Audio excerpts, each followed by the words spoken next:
Eagles. Eagles.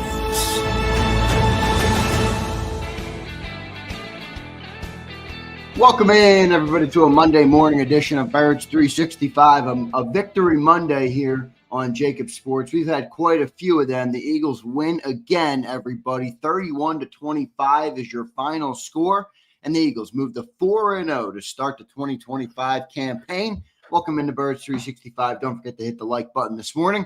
Johnny Mac, how you doing on this Monday morning, brother? Doing well. 4-0. Finally exercised the demons in Tampa. It's kind of ugly, but that's how this team wins. Yeah. Ugly. I can't explain it. I told you before the show, we were talking. I said, it's my job to explain it, and I can't explain it. You shouldn't be able to win this way on a consistent basis, and they win this way on a consistent basis. So, yeah. You see games around the NFL and you go, how can they do this? They can't do this. They can't do that. And then they match up against each team, and it might be some, and that's the most impressive part. Last night, yesterday afternoon, it was the block punt that set the tone. The week before, you had the 2 block field goals. I mean, they win every way possible. So that's a very positive trait. On the other hand, to play that well in the first half, how do you explain it? That well in the first half and that poorly in the second half offensively, which is a Freaky Friday situation from the week prior, which was the brutal first half and the great second half. How do you explain it? You can say, oh, the idiot play caller, because that's where everybody wants to go. Well, why is he so good for one half and not the other half? Right. And people want to blame it on this or that, and it's obviously it's a confluence of things, but it doesn't make sense on so many levels. And the drastic, like that was one of the best halves Jalen Hurts has ever played. That was probably top 5. He was almost perfect. Yeah, he was great. He was almost perfect. In the second half, he can't complete a pass. It's like, when Michael Jordan's going to score 60, he looks pretty good in the first quarter, and he looks pretty good in the fourth quarter. It's weird. It's weird. It's so odd, and I feel the same about Jalen as you just mentioned about Patullo, and I'm really not in the camp of fire Kevin Patullo. I think that's stupid commentary at this point.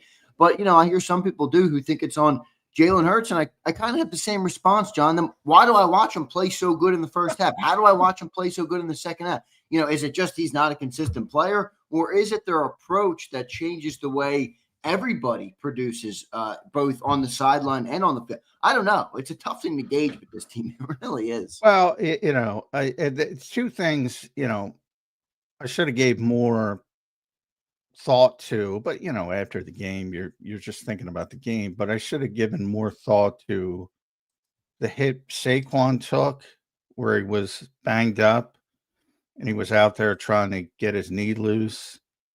As far as his poor performance in the second half, which was a bunch of negative runs, maybe wasn't healthy, as healthy at least. And then Jalen took that hit where. Yeah. He got checked. He got checked for at least a concussion, very briefly, but he got checked. And maybe, because he was off target on a lot of those throws, even though there wasn't a lot of separation. He was drastically off target. So maybe he was a little shaken up, and maybe he was a little bit affected by that. Because I often talk about concussions are junk science, but the idea that somebody can, this guy's got a concussion, but this guy, it's one of the stupidest things in the world. 10 years from now, we'll go, what the hell were we doing? Right. Similar with other things. But they can still impact the player, to your point. Yes, that's my point. Yes, thank you. You said it better than me. Just because they said he didn't have a concussion, and they seem to be more liberal with quarterbacks in the NFL, to be bluntly honest, when it comes to guys coming back. You hear a center going out, he's out. you hear a quarterback and he's magically cleared. Just something to throw in the pot is what, because clearly he was not the same guy in the second half. So maybe that affected him as well, or maybe he just played poorly. I mean, but it's bizarre when you play that well. The two extremes are the bizarre part of it.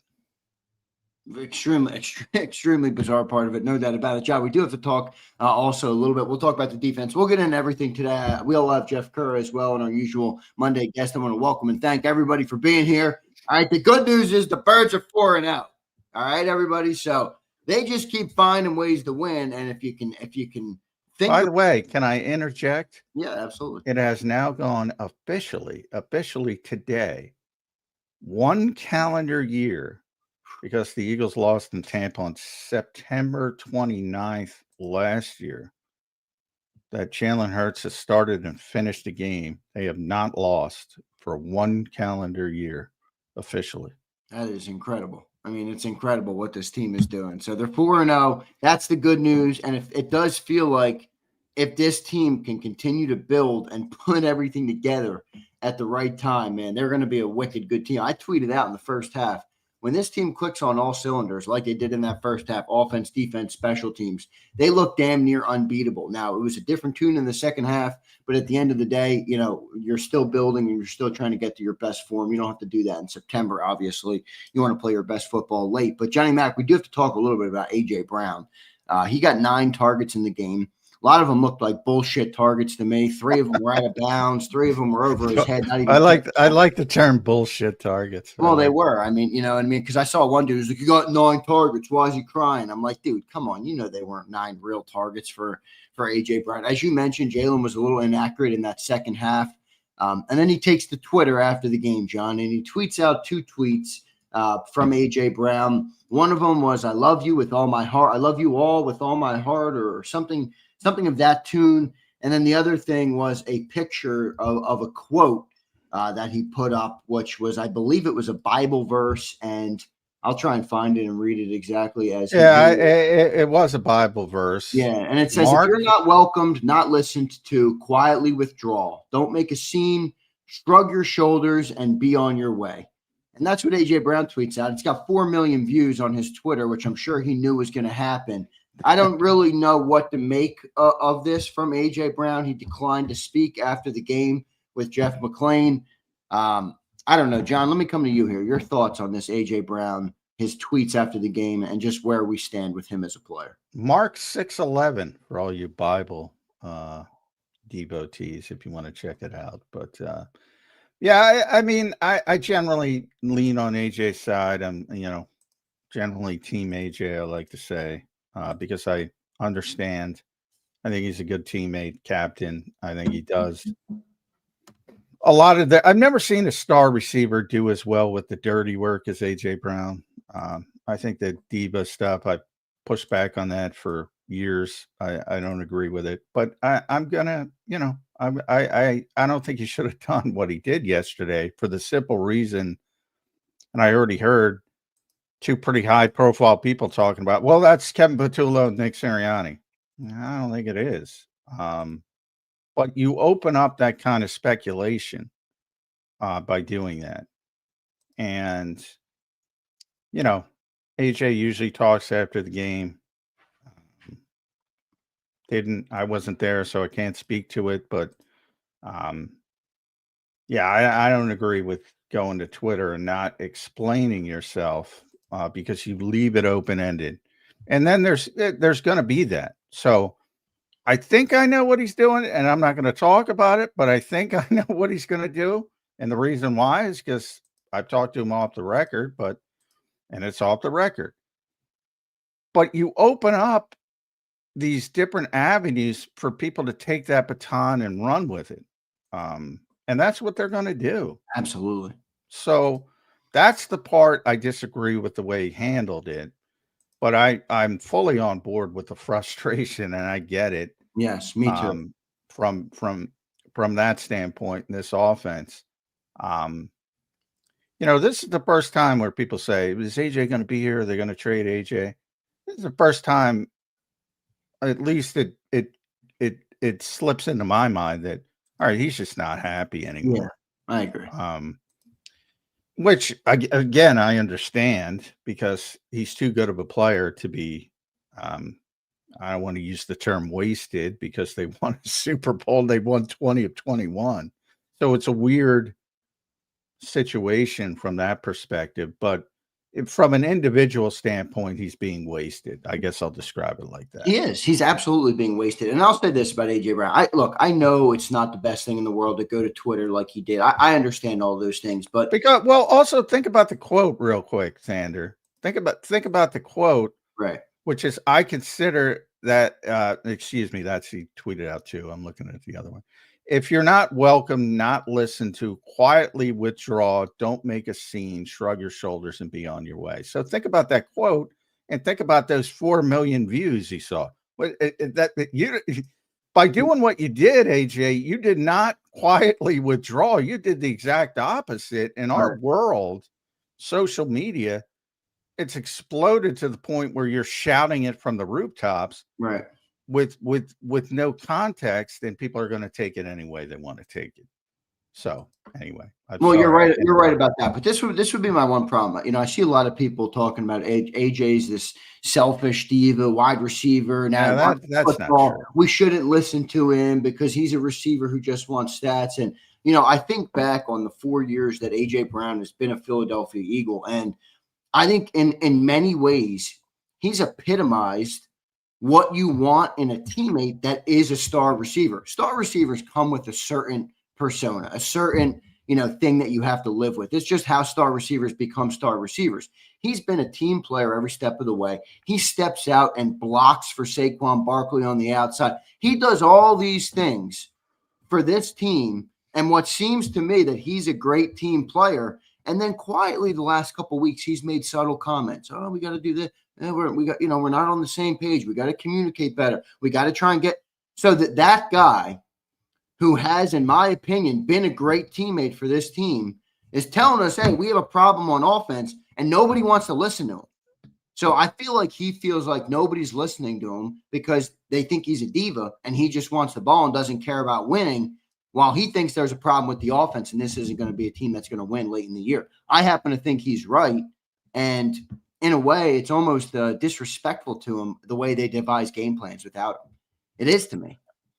And I don't. Well, that I don't agree. I don't agree with that because I've seen some of the, and I don't agree with that. And I don't even think AJ would agree with that, to be honest. They devise game plans with them. Again, there's a lot in a game plan that never gets called, that never gets used. You saw it. That Dallas Goedert touchdown out of the diamond formation. Somebody texted me yesterday. That's been in their chest for 4 years. They've never pulled it out.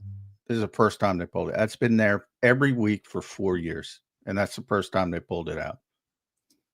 That's an extreme situation, but that's an example of, like, there's a wide-ranging stuff. And as I said, Nick was taught early in his career by his mentor, Larry Karras, that there's always a piece of his game plans where your top playmakers are highlighted. So in other words, you got to get AJ the ball in the passing game. It's AJ, Devontae, Dallas in that order. And it's listed right there, 11, 6, 88. Football guys use numbers, but so he's always in the game plan. So that part I don't agree with. The ability to get to plays, the ability to allow him to do some things with 50-50 balls, and I think is the frustration. And I think, part of that is, if you look at it, because everybody wants to blame the coaching staff, here's what you should blame the coaching staff, in my opinion. They have hammered it into Jalen Hurts, this ball security, and hey, it's worked to perfection almost, to the point that he's very, very, very cautious as a quarterback. And there's a give and take. But if you want to be the high-flying offense and you want to score a lot of points consistently, and you got to take some chances in this league. It's just, you have to take some chances. So You know, the best example of the extremes is, I always bring up the greatest show on turf, Rams. They didn't give a shit about turning the ball over. They were so good offensively. They were like, all right, we threw one. We're going to come back and score in Right. 35, That's kind of how I wish the Eagles would 50 play. seconds. Well, I don't think they're that good, but that's the extreme Right. of one team. And I think the Eagles are the extreme on the other end, who are so ball security conscious. It's so important to them. But they're good enough to not be that team. That's what I don't like about it. Like, they're good enough. They have the players and the team and everything you need to not be that team. But go ahead. Well, I agree to that extreme. I don't think they need to be as an extreme, but again, they'll point to 42-9, which is the Right. turnover And ratio. I'll have to shut my ass up. I mean, and that's what they point to. But I do think it's time for people to ease up on the. Again, Mike Gill is the one who put it in my mind, and I'm like, they're not one of the best offenses of all time. Like when you talk about that Rams team, when you talk about the Peyton Manning Broncos, when you talk about some of these teams that have scored 35 points a game, the 98 Vikings, I covered that team. They're not those teams offensively. They're not. They don't have the ability to be those teams offensively. So I think people need to scale back from that. Oh, they can do whatever they want. But that said, they should be a very good offense. Top 5 offense. Instead of taking this, John, as A.J. Brown as a receiver wants the football, which most receivers do.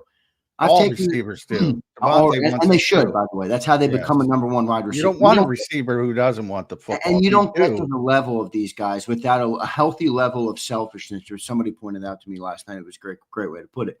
But I don't necessarily view this as only an A.J. Brown thing. I think A.J. Brown is telling us all there's a problem with this offense. He's been a team player for 4 years here. Now he's telling us things, and it appears many fans and many people don't want to listen. And they're like, it's A.J. Brown. A.J. Brown's a diva. A.J. Brown just wants the ball. Who cares? We keep winning. I think it's a little deeper. I think A.J.'s saying to you all, hey, this isn't going to work, guys. This is not going to work. And I think he might be right. Is it wrong to take it that way? Well, it's wrong to take it from that way in the standpoint of it already worked. But what the problem is now is they had an historic running game last year, and this year they're averaging 3 yards a carry with Saquon Barkley. It's worked for 4 games. I'm not going back to last year. No, but I mean the framework worked to play to win at the highest level, which I freely admit. I said it wouldn't, and it did. So I freely admit I was wrong. For the people who think I say I never wrong, I freely say it all the time. I didn't think they could win last year playing this way. So I certainly don't think they could win this year because they're not doing it as effectively. So from the standpoint of, yes, he's pointing it out. Yeah, I agree with you. But from the standpoint of, well, they already proved they could win this way. They have to obviously sharpen up the running game and get that going if they want to continue to win this way. But from the standpoint of AJ was saying the same things last year. So was Devontae. So was Jordan Mailata. So was Jalen Hurts. So was Nick Sirianni. Now in different ways. But they were all saying the same thing, that we have to fix these issues. So it's nothing new.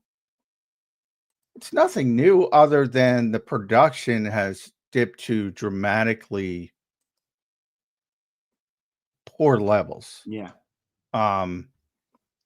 Which is the bizarre part. And the even more bizarre part of that is it's dipped to dramatically poor levels and they keep winning anyway, which makes no sense, which is how I started the show.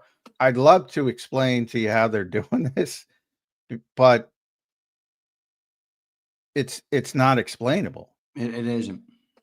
And you're winning games with a walk-off block field goal. you're winning games, setting the tone with a block punt return for a touchdown. Like I've said this before, you're winning games with CD Lamb dropping the football, with Travis Kelce dropping the football. And you could say rightfully so. And I get, whoa, so-and-so dropped the football, blah, blah, back to week 7. Yeah, the point is, do you want to count on those things week in and week out? Do you need one of those outliers to happen week in and week out? So far, they have. And they have happened.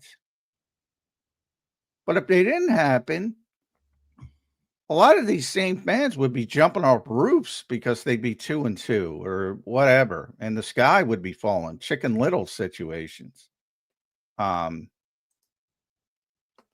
I think AJ's trying to get ahead of it like he always does. But I think everybody knows they want to get better. The problem is last year they were competent. This year they've been bad. And what you're talking about? No, I'm talking about passing the football. Passing as a whole, but running the football, yes, they've been bad. You're right. And they were historic last year, and they've been bad this year. So yeah, the offense has to get better. And the weird part is you look at the second half against the Rams, you look at the first half against the Bucs, and you say, wow, they looked unstoppable for the first 30 minutes. I tweeted it out. I'm like, if this team clicks on all cylinders like this, they will not lose a game. And then they turn, and again, maybe Jalen was a bit foggy, because he got hit. Maybe it's as simple as that. You hate to hope somebody's injured, but it would explain some things. Right. It would be an explanation. If it was completely healthy, then it's worse because it's like, well, what the hell happened here? Yeah, but anyway, but for the standpoint of how he handled it, and I love AJ, but yeah, I would not recommend. And you can't say don't make a scene when. And I'm not saying he knew 4 million people were going to view that, but he knew a lot of people are going to view his stuff. Yeah, he knew. So, I mean, by definition, you're making a scene, even though that's how people, younger people than me, how people handle things is go to social media. Look, part of me wants to think I'm Team AJ Brown. Now, I get it. You don't really want somebody going to Twitter to air out your problems on the football team and all that. I understand that. Obviously, you don't want that. But I think AJ's right about the offense. I do. And I think most Eagles fans, I know everybody falls to we're 4-0, who cares? And I get it. But at the end of the day, man, we have way more. We see the problem. Anybody who watches the game sees the problem. We had 0 completions in the second half. Last week, we were tale of two halves again. Putrid in the first half, dominant in the second half. Dominant in the first half, putrid in the second half this week. Like, if you look at the game, you see the problems. I know there's a collection of fans who are just like, 4-0, shut up. Who cares? There's nothing wrong. It's like you used to say, John, you win the Super Bowl and people act like there's not a single thing to fix. Wrong. Ask any 4-0 team in the history of football if they had things to improve. I guarantee every single one of them would say yes. So I think they got things to fix, and I'm Team AJ on this. I mean, yeah, you don't want to tweet it out, but I think this dude knows there's something wrong with this offense, and we got to fix it. Well, I think he's known it for a long time. I know he's known it for a long time. My fear is that he's going to be right this year, and we won't be able to go the distance. I mean, AJ Brown right now has 151 yards through 4 games. Now, again, I'm not going to play this game, but he's on pace right now for 640 yards. That is. It's been bad. The passing offense has been bad. Like you even look at the first half, which was almost perfect, and they still only had 130 passing yards, I believe. Yeah, 130 in the first. Yeah.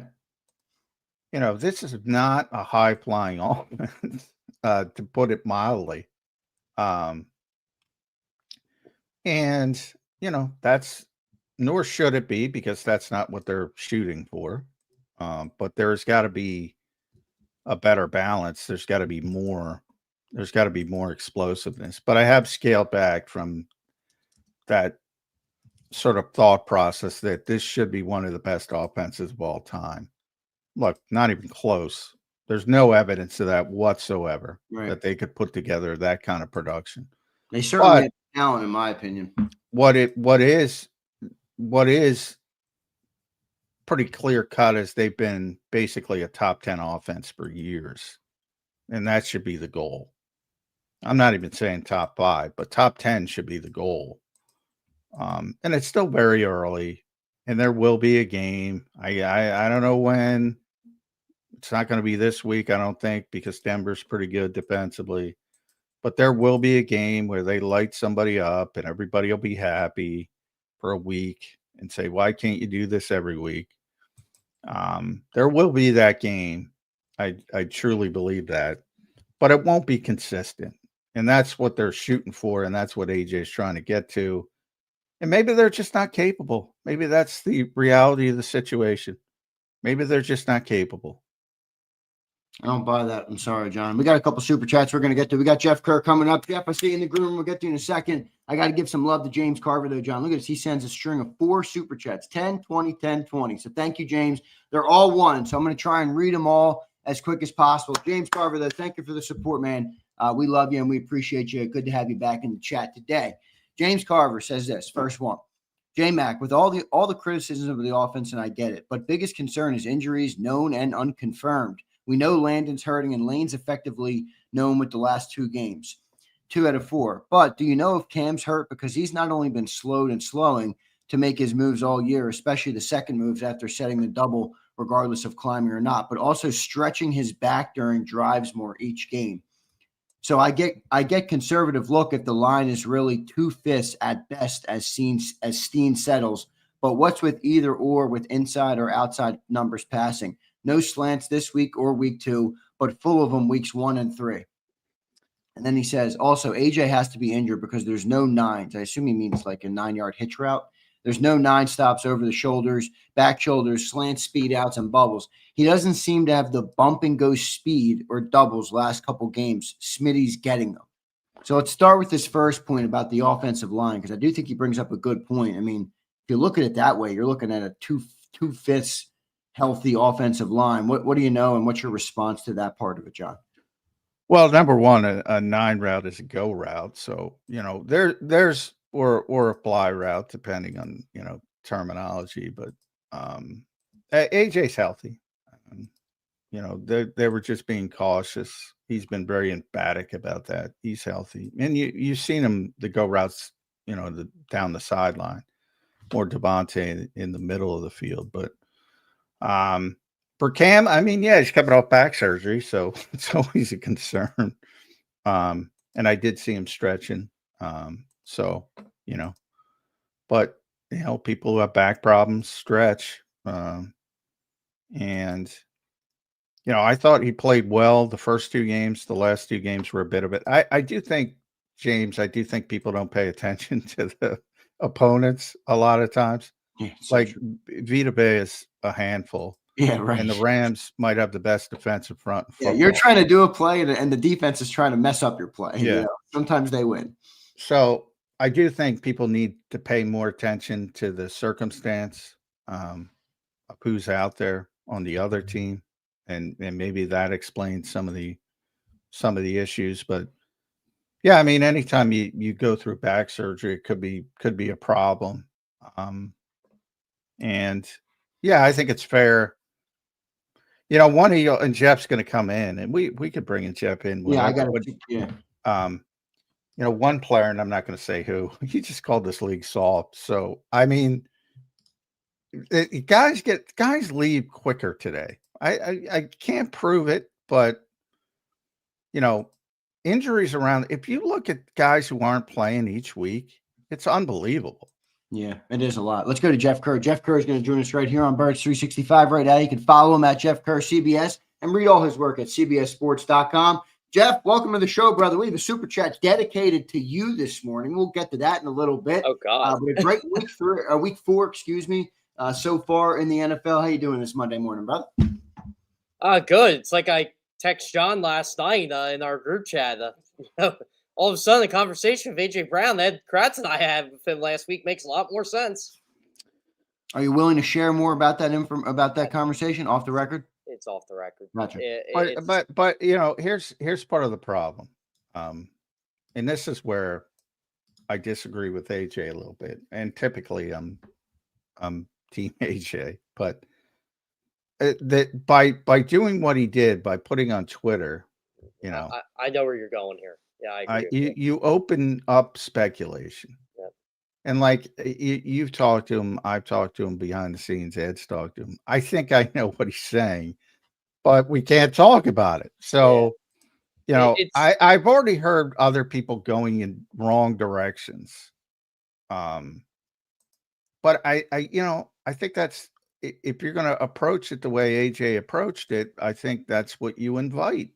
You know what, John? It's funny you say that too, because during this conversation, AJ and I had a conversation about social media, and I'll just paraphrase it with this. Sometimes it's best not to pick up the phone. I know it's hard to do. Sometimes it's best not to do it. Well, look, I agree with you guys, but part of me feels like it. The pressure is into. He's been saying things every week, and they don't seem to listen to him. And he feels, probably rightfully so, like he should be able to make a comment and people should listen to him. He's a good enough player. He's gone through enough. He does enough things for the team. I mean, now there's people saying he's not a team guy. I'm like, this is a wide receiver one. He's a team guy. He blocks on the outside like he's a – come on, man. Find me another wide receiver one that blocks like he does. I mean, this is a team player who I think has voiced concerns, and to me – it feels like he doesn't feel like anybody was listening to him in the locker room. As much as he said it, as subtle as he said it. And now it's like, fine, you don't want to fucking listen to me. I'm going to take to Twitter, and I guarantee you'll listen to me because they're going to ask you about it now. Now, probably not the right way to do it, but that's what I think he's thinking. You know what's frustrating to me, Zander? And again, I'm not correlating this to anything, but I'm watching games around the league yesterday, especially in the 4 o'clock window. The concepts they have to get Puka Nacua open, Devontae Adams open, even Xavier Worthy open. Why is it so hard for this team to do the same thing? Well, they don't have the great Sean McVay. No, they have Kevin Petula. I'm joking. I know. Well, John, I know you do joke about that, but is there something to that? Like, those guys do scheme up. Like Jeff just said, Puka Nacua gets 130 yards in his sleep.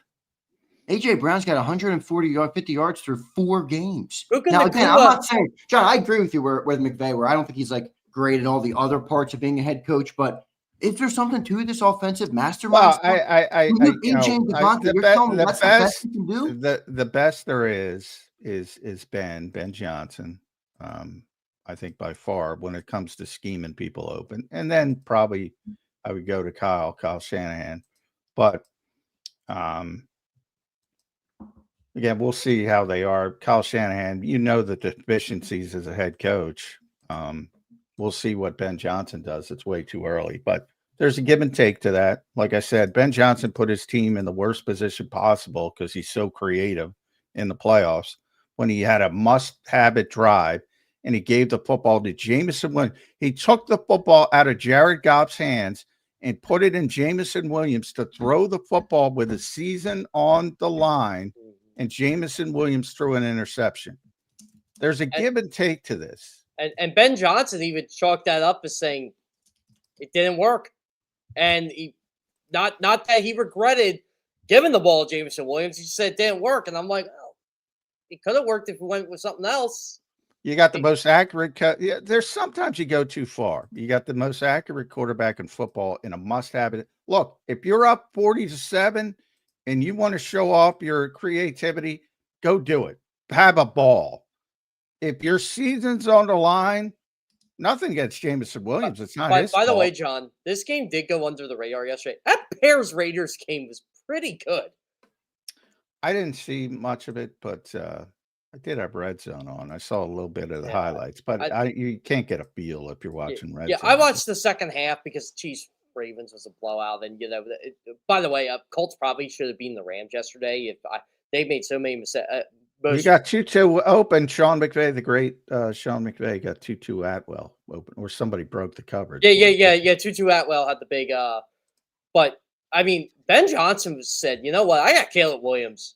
Come hell or high water." And Ben Johnson's an asshole. He's yelling at Didi. I don't want to butcher her name on that. That's like, dude, settle down. He did show some asshole there, but I don't know. I didn't hate it as much as some others did. I'm like, settle down. Down. That question right to his face. Down. He did give her the stare of death, though, didn't he? He like stared. Oh my God! I'm telling you guys, we had some good football yesterday outside of the game that we're focusing on. Well, the Cowboys Packers was entertaining. I'll tell you that. Unless you like defense, because those defenses were struggling. Well, I know a lot of people were chirping about Micah Parsons, but he legitimately saved that loss. Yeah, he did with that sack in overtime. Yeah, I mean, that was Dak was going in. By the way, Dak played well. Man. Oh, Dak had a great game. Dak and Micah. Dak's having a good season right now. Based on Jerry's comments, I don't think he's wrong. But if the Dallas Cowboys have Micah Parsons, they win that game. Yeah, no question. No question. That's what I don't understand. Like, that's what bothers me about. Look, I know we all like to rip on the Cowboys. I love to rip on the Cowboys. But I'm ripping on the Cowboys because you had a good team and you got rid of that guy. Now you have a mediocre team. By the way, good, John. I'm proud of you, Jeff Kerr, that you are showing your loyalty after that embarrassing performance. He's got the. I'm proud of you. John, I'm proud of you getting right back on the horse. John, what do you mean, Pence? What do you mean, John? Would you expect him to bail on it? Yeah. I expected him to hide under a rock. That was a great football game. That was a great football game on Saturday. I didn't watch it. It was great. I was watching Alabama Georgia instead because I thought that was a great game. Both of them were good games. I did watch some of Penn State.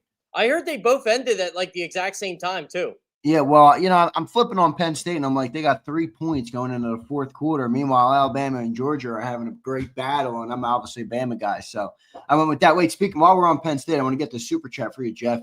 He says, "Hey, Zay, save this for Jeff, Vulnerable Vitality. Thanks for the $20, brother." He says, "Ask him for me if you would, if he wishes Bo Prabula was still there because he looks damn good in black and gold. Like quarterback transferred to Missouri, I believe. That's Bo's a good dude too. Central PA kid. I was upset when he left, and this is what I hate about the transfer portal because he had the lead during the playoff, and it makes him look bad. But that's when you have to go. But look, I thought the offense moved very well with Bo Prabula, and I've been a big critic. I've always criticized Drew Hauer, and I know Drew Hauer. It's just I don't see it. I don't. And he's right. Bo looks good. And, I thought this offense needed a Bo Prabula. I thought they needed a quarterback that can run. And not like Drew Hauer can't run. It's just they don't really have him do it unless he's forced to. But Bo just found ways to get guys open and to create space, which is all about college football. I thought the Drew Hauer-Bo Prabula combination was good for them.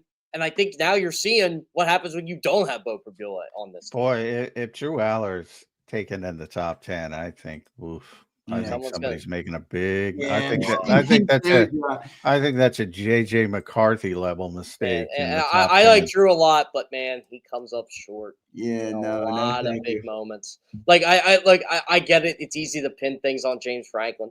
James Franklin is not calling the plays. James Franklin is not throwing that ball. And look, I blame James Franklin for a lot of stuff too. James Franklin punted from the Oregon 36 on Saturday night. He punted from the Oregon 36. I'm like, he's brutal. What is the point of this? James Franklin is brutal. He's always been brutal. You can't ever punt in modern football from the John, you would have loved it. I couldn't send out the text, right? I know Martin would have saw it. First quarter, I felt they were going to lose that game because they kicked a field goal when it was like 4th and 3 from their own. I mean, not from their own. From Oregon's, I want to say 28. And I'm like, this is you are playing not to lose again. And this is why you can't beat these elite teams in college football because you coach not to lose. And again, this comes from watching the NFL, watching Nick Sirianni, watching Doug Pearson win a Super Bowl. You can't coach like that. You have no trust in your quarterback. You have no trust in your running backs. You have no trust in your offensive line. You coach not to lose, and that is why you are 4-21 against top 10 teams. Yep, no, I agree. Guys, I do want to get back to the Eagles. Let's go back to the Eagles. Yeah, I don't want to get too long. We got our Monday after the game here. But, Jeff, do you think A.J. Brown wants out? You know, John said something in the opening segment. I don't want to speak for John, but John has never gone there, and he said, "Now I think it would be fair to wonder if AJ's just unhappy here." You think AJ Brown wants out? I don't think he wants out. I think he's unhappy with the way things are going, if that makes sense. No, it does. That's kind of what I think too. I mean, like, it's like any other job, right? You could love your job. You could love where you're at. You could love the organization. But there are times where you're just, wish things could be better. Let me clarify myself. This is for the first time when people would say, is AJ getting traded? Because you have all those weird New England people. I'm like, yeah, no, he's not getting traded. He's not getting traded. He's not getting traded. I've said it a million times. This is the first time where I said, I'm not going to guarantee he's going to be here next year. Because I think if things continue to go this way, yeah, I could see him saying, you know what? All right, continue on your way. You don't need me. Let me go somewhere else, type of thing. I could see that happening. And he accomplished what he needed to accomplish here, right? And look, AJ Brown likes to win just as much as anybody else on that team. But look, I get frustrated watching this offense. I do.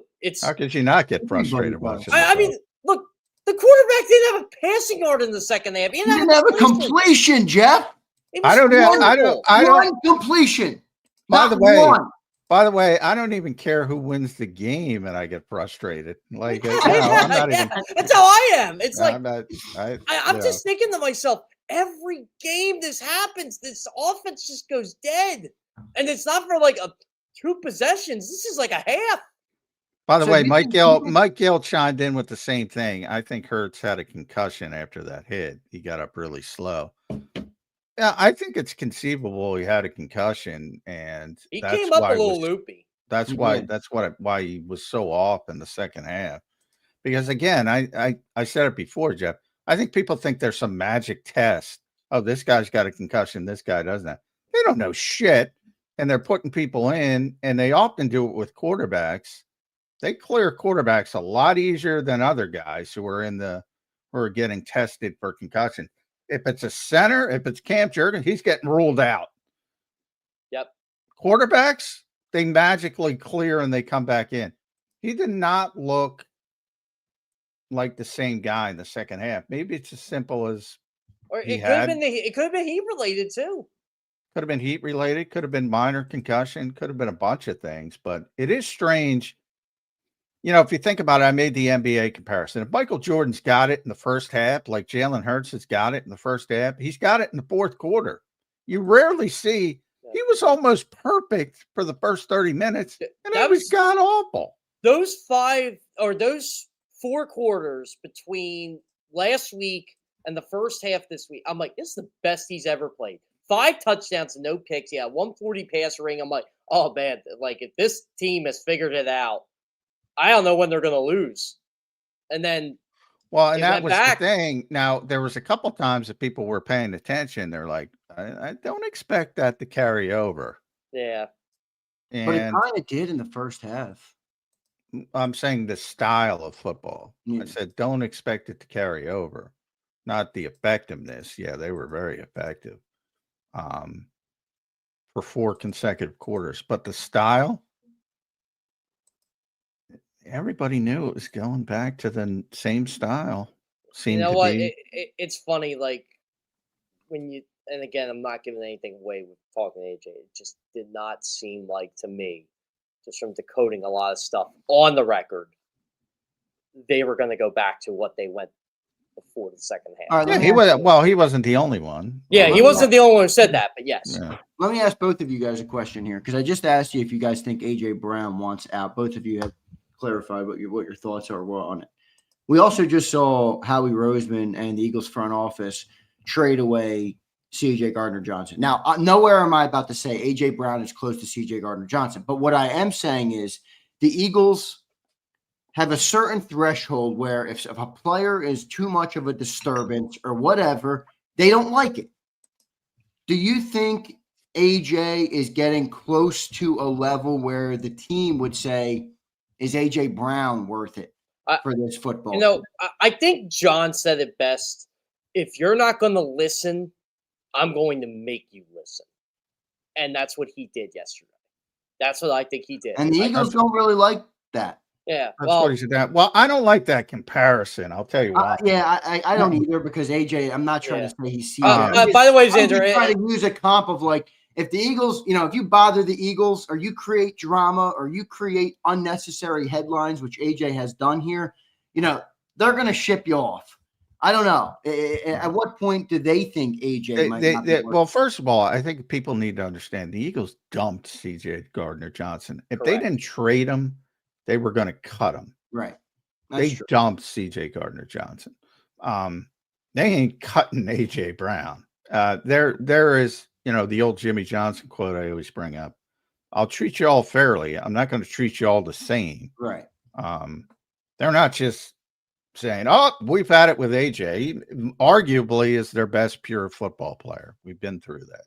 You make an argument for some other guys, Saquon, etc.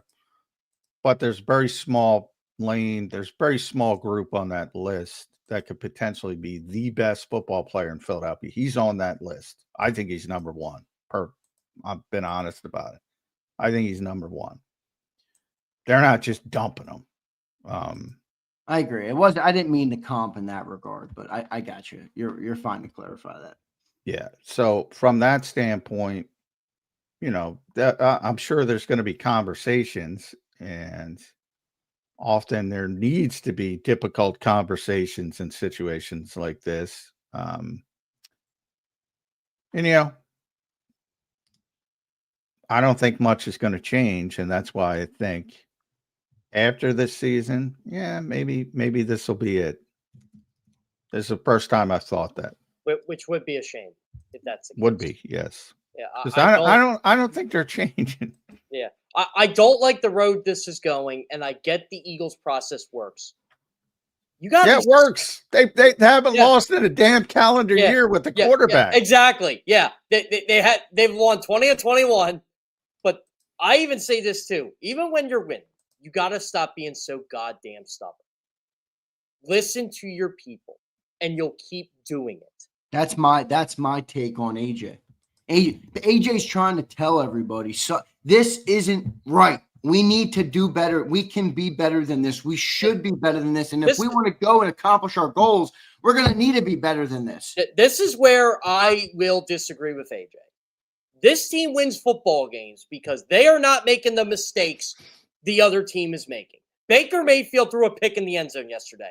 The Eagles did not. That's why the Bucs lost. If you really want my honest explanation, that ball was tipped, but what was he trying to do on that? I don't know. That's what I was trying to figure out. I'm like, what are you seeing there? Are you just trying to make a play? Yeah, that was bad. That was bad. It's bad. But you notice, as bad as Jalen plays, he doesn't do that. No. Well, they've beaten it into his head. Yeah, and that goes part. If you really want to get cryptic here, that's where it is. Part of the problem. It's part of the problem. But, they keep winning games, so they feel emboldened. John, I believe the stat now is 41 I thought it was 42. 42. Yeah. 42 to 9 in 42 to 9. Takeaway giveaways over the last 21 That's freaking phenomenal, by the way. And that's why you win 20 of 21 games. Yeah. I talked about that with somebody in the organization, and my whole philosophy is everybody talks about ball security. It becomes this yada yada yada, and I got some pushback on that from the standpoint of, people might talk about it, but and to the Eagles' credit, they do all those ball security circuits in practice, and they really do, because I've seen a lot of practices over the years. Non-Nick Sirianni practices, and they do spend more time on ball security and taking the football away. I've never seen so many strip drills in my life. Yeah, as bad as Saquon Barkley is running right now, and he doesn't have a fumble. He had a couple last year at this time. Who's having a worse year, AJ or Saquon? AJ's got Zander, did you one see game my, of 8 yards, one game of 7 yards. I can't believe I'm even saying that. Zander, did you see my tweet yesterday? That my cryptic tweet that got everybody riled up. Oh no, I didn't. What was it? I love your tweets, Jeff. I can't believe I missed it. The Eagles are 4-0.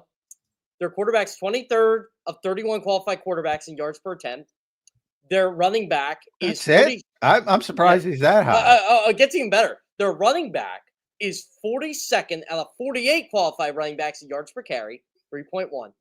And neither A.J. Brown nor Devonta Smith are in the top 50 in receiving yards. Yeah, that doesn't surprise me. That the offense has been brutal. Yeah. The passing offense, especially. Well, in the running offense, even more so, if you look at it from the perspective of where it should be. AJ freaking Brown's on pace for 640 yards. How is that possible? How does he have 2 games where he has less than 10 yards receiving? I mean, John jokes about J.J. McCarthy a lot on this show. I bet you he'd be on pace for higher than that with J.J. McCarthy. I don't know. That I don't know. Zander, in the 4 o'clock window yesterday, I didn't tweet it, but I was like making a lot of self-comments to myself and a lot of comments in a couple group chats to friends. Oh, Puka Nacua just had more yards on that catch than A.J. Brown had today. Yeah. Well, Puka's having a great year, man. He is, man. He's a unique player, though. He's on pace for 2,100 yards receiving. Yeah, he's also playing well. It's not just empty numbers. He's also playing well. By the way, there is one truth. But the Eagles beat the Rams. By the way, again. But what did AJ say after that game, John? You know what he said, and he said it again on Wednesday. Should have lost that game. Yeah, well. And he wasn't wrong. Shoulda, coulda, woulda. Yeah, shoulda, coulda, woulda. I know it's so hard for me to argue over a team that's. I know their quarterback hasn't lost in the calendar year. You shouldn't be able to win on a walk-off block field goal. You shouldn't be able to win counting on CeeDee Lamb dropping the football. You shouldn't be able to win counting on Travis Kelce to drop the football. But you did. But they did. Guess what? You shouldn't be able to win a Super Bowl the way they played offense last season, but they did. And by the way, if you count out these Eagles games, the teams the Eagles beat are combined 7-2. Yeah, this is the toughest part of their schedule. And they're 4-0. It gets easier. Yeah. You got the New York Giants coming up twice in the next 4 weeks. Yeah, that's a beautiful thing. With no Malik Neighbors. I know. You know what's funny about this? Like, people are like, are the Eagles fraudulent? Or whether the Eagles problems? I'm like, the Chargers just lost to the Giants on a rookie quarterback on his first start. Don't give me that. Well, no, I do think there's 2 extremes, though. Like there's that. Jeff, are the Eagles fraudulent? Obviously not. They won the Super Bowl. Yeah, they're not. They're obviously not fraudulent. But at the end of the day, I also think just because they're 4-0 isn't a reason to say, okay, don't worry about it. I do want to bring up. By the way, guys, completions in the second half. Don't worry about any of these things. I'm like, sorry, I don't agree with that. Yeah. By the way, Zander, I'm proud of you. I know John would go this route, but I'm really proud. I didn't hear one thing about 2023 out of you, which is awesome. Oh my God, that is because I wanted to bring that up. I'm glad you brought that up, Jeff, because I hate that comparison so much. Yep, I do too. Because that was the worst defense in the NFL by the end of the season. Vic ain't having that defense. No. So I'm not worried about any collapse from that standpoint. I thought the defense was great. Now, granted, as great as you can be, giving up 70-yard explosive plays that are going to kill Vic Fangio if they do it too often. I mean, when Jahad Campbell's in coverage for 9 seconds, you probably should be giving up a 70-yard play. That's what I was arguing with Cilio yesterday. I'm like, what do you mean it wasn't extended? Yeah, he ran a wheel route. Okay. But you don't expect a linebacker to have to carry the guy 40 stinking yards down the field. I legitimately don't think there's a single linebacker in the National Football League who would have been able to stay with that running back. 30 yards at the field on the sideline. I mean, Jahad was pretty close. I was pretty impressed. One of my guys I talk to on Twitter, like sometimes we'll make the conversation public, sometimes not. He DM'd me yesterday. He goes, right in real time. I am so impressed he was even around the running back. Well, that's Eagles fans, the minute an edge guy drops, they lose their fucking minds. And they were going, look at Josh Sweat out in Arizona. Same thing with Josh. He was like 30 yards down the field, and he was right there. Had no ball skills whatsoever, which is understandable. But he was right there. I'm always impressed when those guys are even in the vicinity. Look, if you're doing that and you're dropping an edge defender, or in this case, it's an all-ball linebacker covering a wheel route, similar, especially with a Bucky Irving type. There aren't a lot of them, but those receivers, the McCaffreys of the world, the Aaron Joneses of the world, the guys who can catch the football out of the backfield, you're expecting the ball to be out and for them to cover for 2-3 seconds, not 8-9 seconds. Jahai Campbell's a stud, by the way. He is. My God, he doesn't even know what he's doing yet. Yeah. That's the scary part. This defense, it's funny. My biggest concern on this team is the non-production from the edge rushing group. And I still think this defense is going to get better. I think the defense is way ahead of schedule. I think they look really good. Yeah, I think I do too. I thought the defense has been great. Can we please talk about how bad these edge rushers are? The edge rushers are bad. I mean, look, here's my thing on the postgame show. We lost Nolan Smith this week. Like I kind of knew the edge rushers weren't going to look as good. We lost our starting edge rusher this week to IR. You know what I mean? So yeah, exactly. But you're right. There's not a lot of depth, and you can make an argument it could be an issue for this team. We talked about this all summer, Zander. Like, what happens when one of these guys goes down? One of the good ones. Yeah, well, you're saying it. I mean, Azeez Ujulari He can't even get dressed. He can't get on the field. He's the Devin White of this season. Everybody's like, well, I think he might be the next Zach Ball. I don't think it's at the same level, though, because I don't think that people legitimately thought Devin White was going to save our linebacking room. Yeah, no. I don't think people thought that about Azeez. I had a lot of Azeez. How many times did you tell me during camp when we were standing next to each other, Devin White stinks? Yeah, well. At least 10. Zach Baum ended up being our savior for the linebacking group. Yeah, Zach Baum is unbelievable. Dude, John Campbell looks like he's going to be insane too.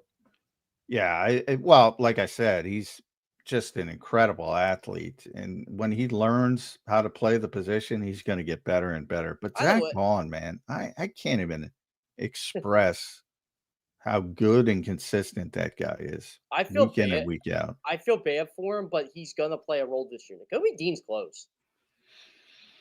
Yeah, well, they might start his practice window. I'm not going to burn a question on that because we'll see. We'll see. Yeah. Or I don't reveal injuries. We'll see. You guys will be out there on Wednesday. We'll see, and we will see. And they might start his practice window. You know what I really want to ask Nick about? What led to him saying what he said to Baker Mayfield? Oh, yeah. I'm glad you brought that up. I didn't even see it. But here's where my problem with that. I might ask Nick about that. He will not like it, but I might ask him. Ask him about it. I'm like, because he gave a really good answer on the taunting stuff on Friday. And I'm like, these guys got called for another taunting. Now it was Cooper DeJean doing the Allen Iverson over. What a tackler Cooper DeJean is, by the way. He's the best tackler on the team. Yeah, he's incredible. He's the best tackling cornerback in football. But he did the Allen Iverson step over the guy, which, look, I hate the rule, but that's how they're calling it. Rule. Yeah. And he should have gotten flagged by what they want done. I don't like the rule, but the referees, the officials didn't do anything wrong. That's what they want. And you're Nick, and you're saying on Friday, we have to play up to the standard. That's how they're calling it. Didn't make any excuses, which I applauded. I wrote about it. I said, this is the way you should handle it. And then he's out there jostling with Baker Mayfield. I don't know if he's taunting. You can't tell your players to tone it down when you're the head coach and you're that's my issue. It's a good thing, but it's a bad thing in their case too. It's both. This team takes on the personality of their head coach. That's why you can't get mad at when Cooper DeJean and Jalen Carter do the stuff they do, because their head coach is literally taunting the opposing quarterback or whatever he's doing. Yeah, I didn't get it. I didn't get a clear indication. I know Tom Rinaldi evidently said something, but I don't pay attention. But so I don't know exactly what it was. That's why it's a difficult question to ask. But anytime he's yelling at somebody on the other team, it's like you got to tone that down, dude. Yeah. I feel like the NFL has gone a little too far. I know they are trying to do this whole thing where they're. complain. It's like you got men out there playing a testosterone filled sport where they're bashing their heads and like they're gonna have some emotion. That's just part of it, you know what I mean? There's gonna be certain words that aren't children right. friendly. Like, I get it. They said it, so they're gonna call it. I think they took a little. I think they're going a little too far with it. That's all. I think they got to let them play. Well, I agree. I don't like the rule, but that's the rule. Yeah. And that's a point of emphasis. And they told everybody it's a point of emphasis. They warned everybody. It's not like they don't have these meetings. They have meetings with teams. They tell them. They show the film. This is a point of emphasis. This is what we told them to call. If you do this, it's going to be flagged. Everybody knows it. It's not a surprise to anybody. And that's why I applauded Nick, because so many people don't understand that it's a point of emphasis. And it's been explained to all 32 teams. Don't do this shit. And you do it. And he but said, like, what is the NFL trying to accomplish? Like, player makes a play. Okay, just get up and like put your hands in your pockets. You can and, celebrate. No, you can celebrate. Just don't do it in the face of the opponent. That's what you cross the threshold, their threshold, not mine. Don't do it in the face of the opponent. In the case of Cooper, don't step over the opponent. Go celebrate with your teammates. Do whatever you want. Turn the other direction. Do whatever you want. They're not going to call it. But if it's at the player, then they're going to call it. Now, why did they want this rule? I don't effing know, but that's not what you're talking about. I get I love this. They want this rule, but they can't figure out to put overtime at 15 minutes. We don't like ties. How about that Cowboy Packer game, man?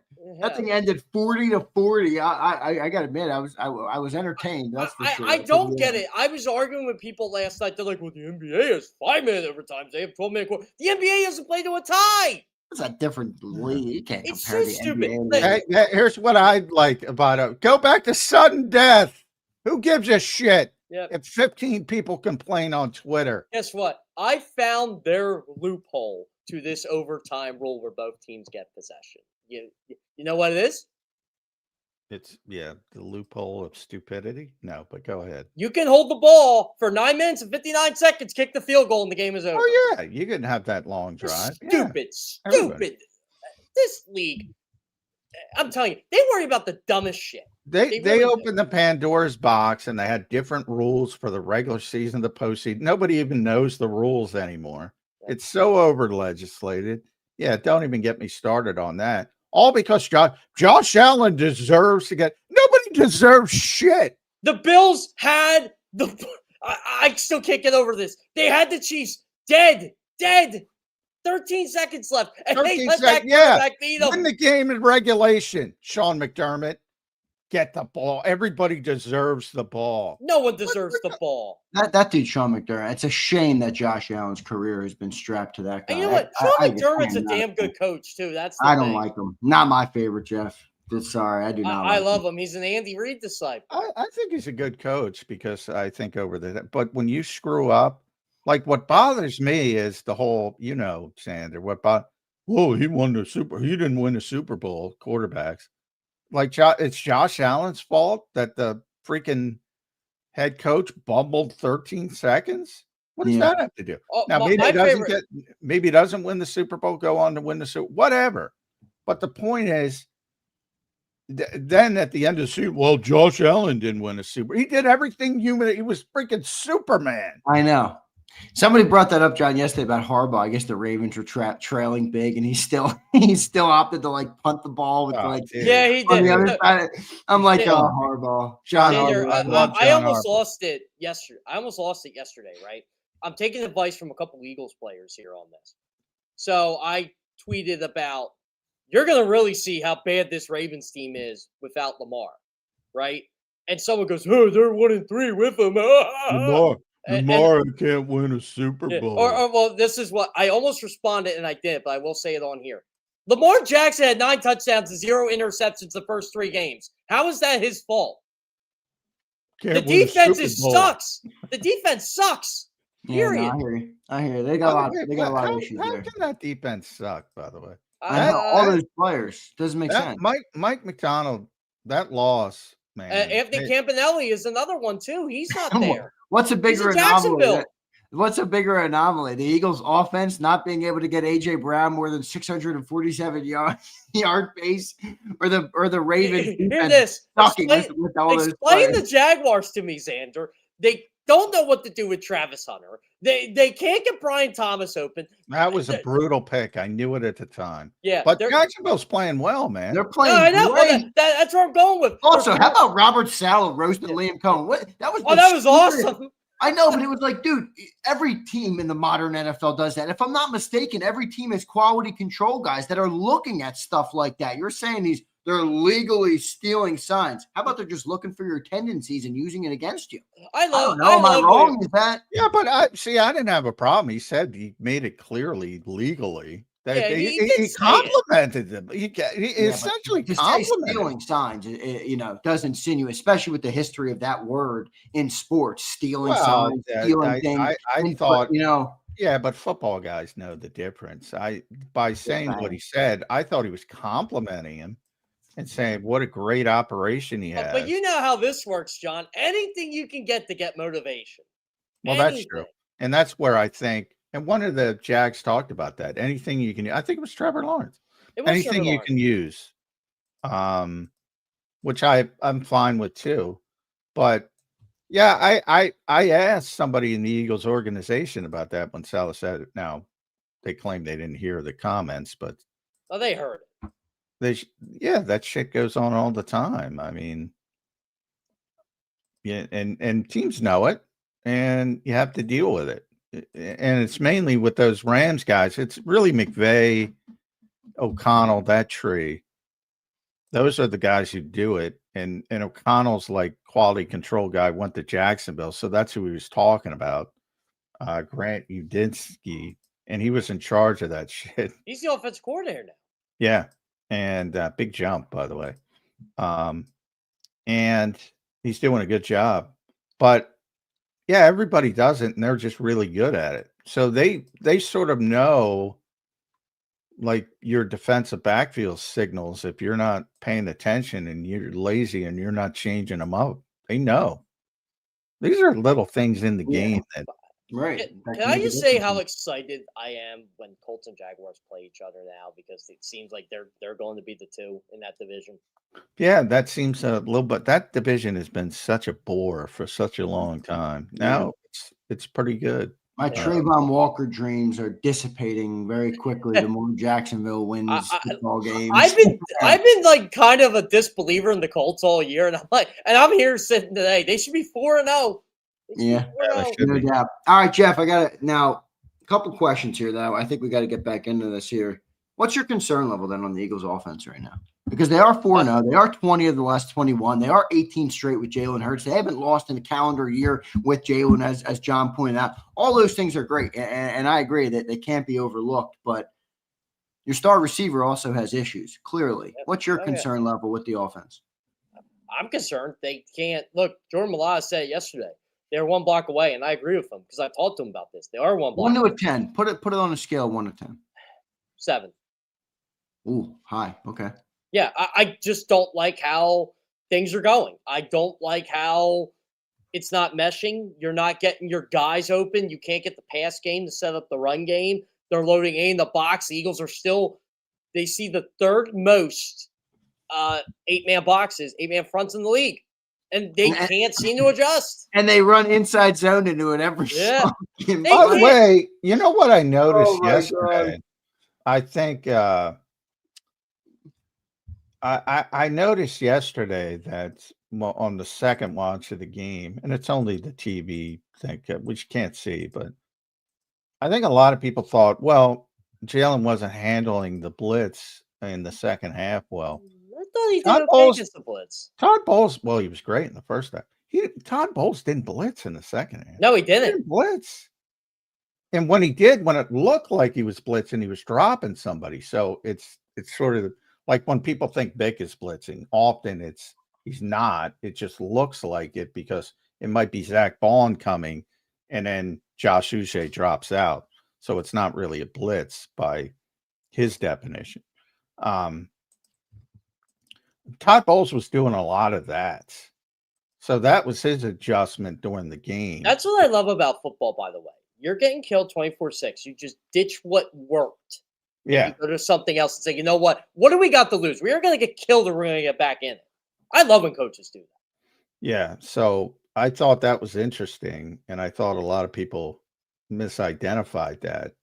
They actually struggled with guys in coverage, not the blitz. And then later, he went back to it. Yeah. Which I thought it was an interesting adjustment. But yeah, they're trying anything to try to get back in the game. And that's the desperation of it. But I still think Jalen Hurts wasn't right physically. I think that was more of the issue. And we'll see how that shakes out. Hopefully he's not in the protocol or anything after the game and things like that. But we'll see. Of course, we can't ask him today, John. We'll see. Oh, you'll get the injury report on Wednesday. You know my policy. Yeah, exactly. And whatever. By the way, it's tough to argue with a head coach who he's fourth all time in win percentage. No, I know it is. All right, Jess. So then this is my question on AJ, because I brought it up a little earlier. I know people are going to get mad at me, but I don't really care. This is the lead story on the 4-0 football team right now. This was the number one story on CBSSports.com yesterday. AJ Brown. Whether people want to acknowledge it or not does not matter to me. AJ Brown, and I asked you guys if you thought that the Eagles might get tired of the noise he's creating on social media and outside the locker room. The Eagles don't like players like that. But my next question would be, to couple with that, if this is their offense and everybody tells me, hey, this is just the way they play and they're 20-1 and they can be this conservative, when do they start thinking about, do we even need a player like A.J. Brown? We're not going to use him. We're good. He's on pace for 650 yards. That's like a wide receiver 3 on most teams. When do they couple that with, okay, now he's creating noise on social media? At what point does that come into play? Because this does appear to be what their approach is offensively, and they don't want to hear from A.J. Brown. This year. I mean, they could be thinking about that. They could have a big year. They could go deep in the playoffs, maybe even win another championship and think, well, we got to pay Quinyon Mitchell. We got to pay Cooper DeJean. We can clear up some space here.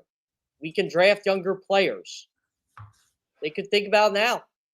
I don't like it, but I agree with John. I don't think you give up a player like him. I don't either. I would never. But I would also listen to him when he tells me our offense is flawed. Yeah, I would listen to A.J. Brown on a lot of things. A.J. Brown is smarter than the average Bear.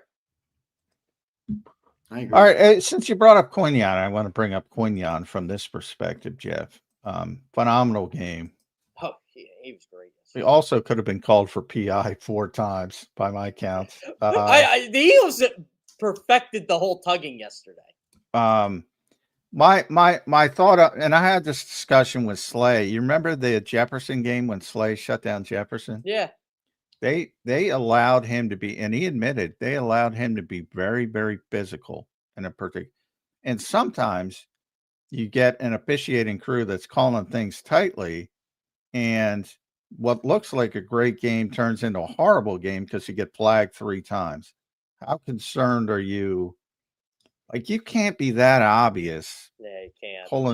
Pulling the jersey as he was yesterday. I honestly thought the officials gave him a couple of reputation non-calls yesterday. Yeah. I rewatched the game this morning. Yeah, I rewatched the game this morning on the condensed version. The Eagles are a handsy football team. Now, I'm okay with it, but for all when they don't call it, it's great. That's what I'm saying. It's great. Yeah, again, I love this defense. I think this defense is going to get better. I'm tired. Well, where I'm going to get Quinyon, where I'm going to give Quinyon credit, and that's what Slay. It's like a pitcher. It's like a pit. You try to figure out what they're going to give you on the edges, and you try to push them out just a little bit farther. And some guys are going to give you the big strike zone. Some guys are going to give you the small strike zone. You got to pitch to it. Same thing here. If the guy's going to give you the big strike zone and Quinyon got it, take advantage of it. I think that's a savvy player. So I think he's very savvy. But you can't do that every week. If you do that every week, you're going to hit a stat. It might happen next week if you do it. I mean, Yeah. look, and you know what? The Bucs, you can tell the Bucs were saying something to the official because it was called later in the game. Yeah. So but he played a great game, and that's part of it, to understand how they're calling it and take advantage of it. So I think he deserves immense credit for it. But yeah, defensively, I'm amazed by how good this defense has been, even though the numbers don't look great. Like, I don't care about the numbers this early. Show me the numbers in week 9, It's too early. and then I'll say. But hey, John, how'd you think Keely Ringo played yesterday? I thought he's fine, but Yeah. I also am like, Baker Mayfield, why are you going after Quinyon Mitchell? He was shocked. He wasn't shocked. Yeah, he said that. He was surprised he didn't get more targets. You know what? I'm telling you, this is Baker Mayfield's weakness. Baker Mayfield wants to show up good players too much, and he shouldn't be doing that. He does like to do that. You're right. I hope that doesn't go into where he's going with the football, though. I haven't played football in nearly 20 years as a defender. Man, I'd like to get my hands on Baker. I mean, can you imagine if and Tom was doing the game? Can you imagine if Tom saw Keely Ringo on the field? Oh, I mean, man. the ball would be going his way all the time.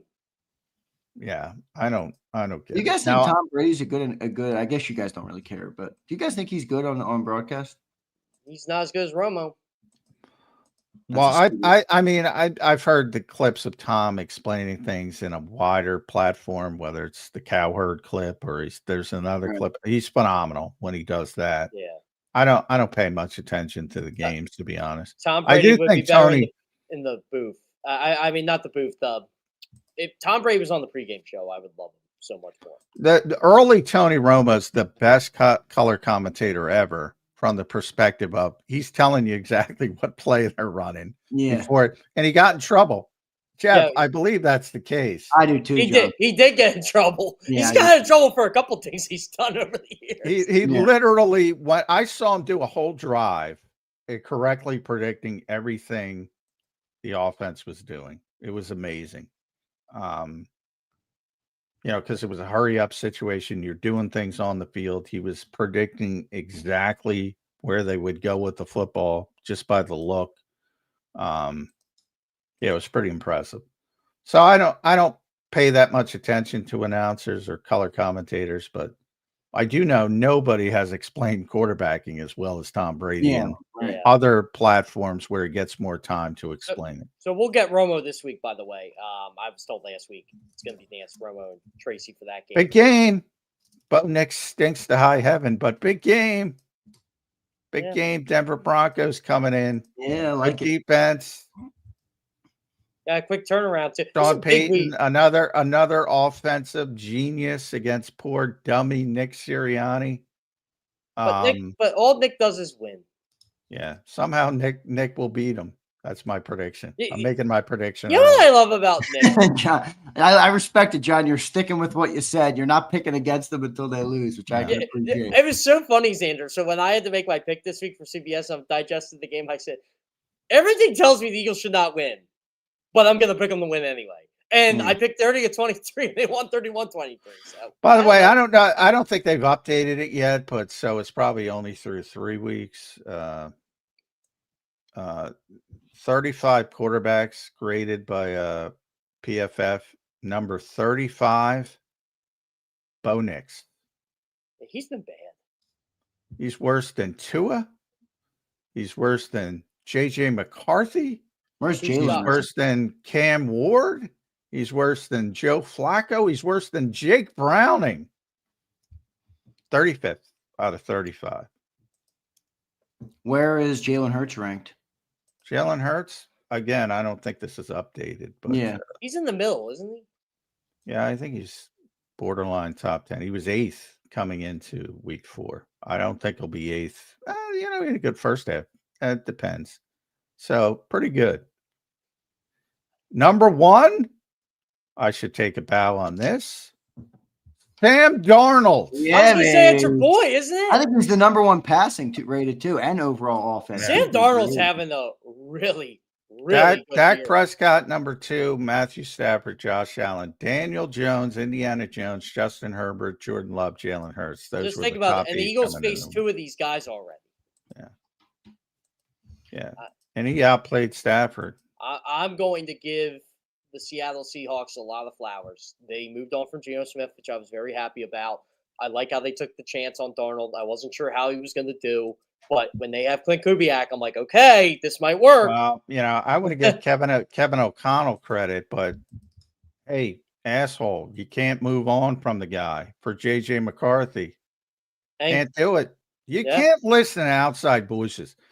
Oh, he had a shitty game in the playoffs.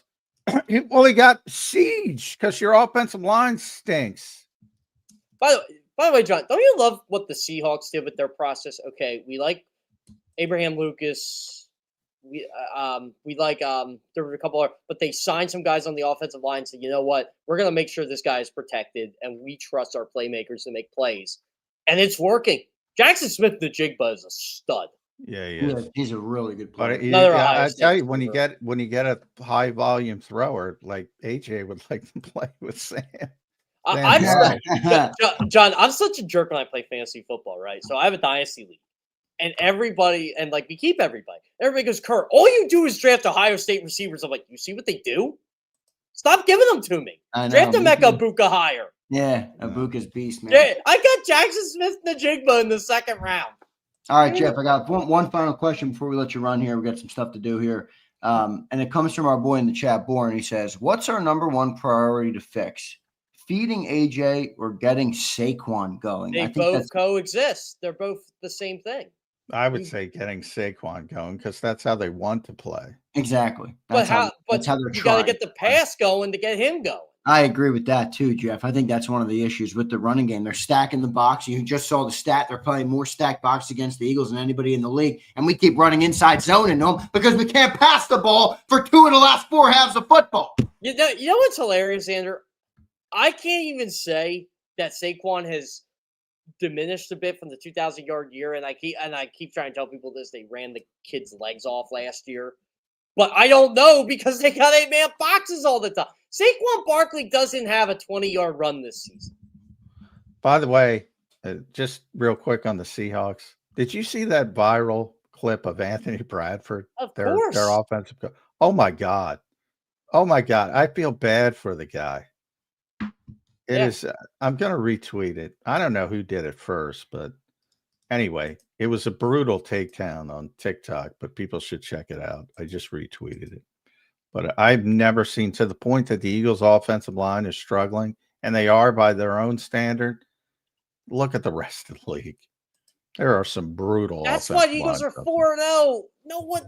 This league isn't good. I watch them. I watch too many. The Packers-Cowboys on live. I'm like, none of these teams are beating. Darian Kennard's out there playing right tackle for the Packers. Now, Zach Tom is great, but he's hurt. John, but... I'm watching the clip you just read.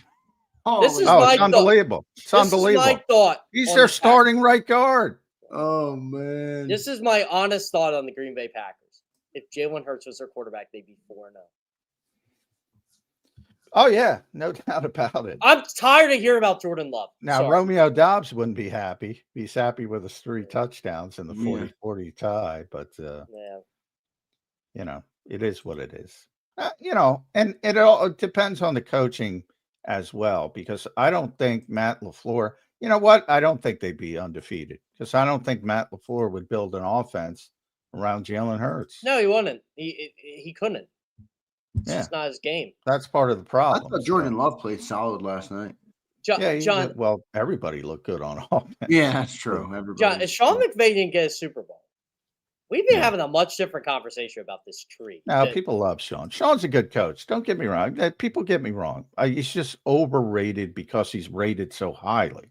Yeah, well, I do think that's the point of overrated. This is my thought on McVay. I do believe he's a great offensive mind, a really good offensive mind. I agree with John on no question. Look, John has explained this hundreds of times on this show. Being a head coach is about a lot more than X's and O's, and it's a hard job. And most people who get the job are surprised by how much shit they have to deal with. I think Sean is not so good at the other stuff, but he's still a great offensive mind, at least in my opinion. I hate phenomenal offense. You know what I hate about every coach today, and Nick Sirianni is one of the biggest culprits of this. Speak less. I don't care about your 10-minute grants on something. Nick is doing it for a purpose, though. I know Nick is doing it, but they all do it. They all do it for a purpose. McVay does it for a purpose. Kevin O'Connell does it for a purpose. I'm like, guys, less is more. Trust me. I don't care. Not in their mind. Yeah, they I know. want less. They want less. I'm the shut up. Yeah. All right, Jeff. Great show today, man. We appreciate you joining in as always. The Birds are 4-0, and a lot of people will tell you, "Hey, man, quit crying, quit talking about it. 4-0. 4-0. Yeah, 4-0. I don't see it like that, but Hey, I had him 2-2, so that's better than I thought they'd be. I am 3-1. The opponents. Yeah, it's considering the opponents. It is a good thing. Jeff, good stuff, man. We'll talk to you again next week. All right, brother. Zander, big weekend, by the way. Big weekend coming up here. What do we got? What's coming up? Penn State, who? Phillies, baby. Phillies. Red October. Yeah, enjoy your Red October. I thought you were talking about college football, and I'm like, Yeah. Bama just had Georgia, and they beat them. By the way, Ty Simpson looked great in that football game. But, I'll definitely be locked in on the Phillies. They're all Red October when it lasts. They'll beat the Reds. This is a big weekend for big week for John McMullen too. What, traffic-wise? No. Your baseball team plays their biggest rival. I'm disgusted. Don't get me. I'm disgusted by that. I'm disgusted. John, you talk about the big week for John, and the first thing that comes to mind is, is the traffic going to be? First of all, you're not even going to be dealing with Phillies traffic this week. No, the New York Yankees. The New York Yankees have the best record in the American League, and they don't get a bye because they don't play playing games anymore. I'm disgusted by that rule change. And they should beat the Red Sox, but the Red Sox are good. And I don't like it. I don't like that rule.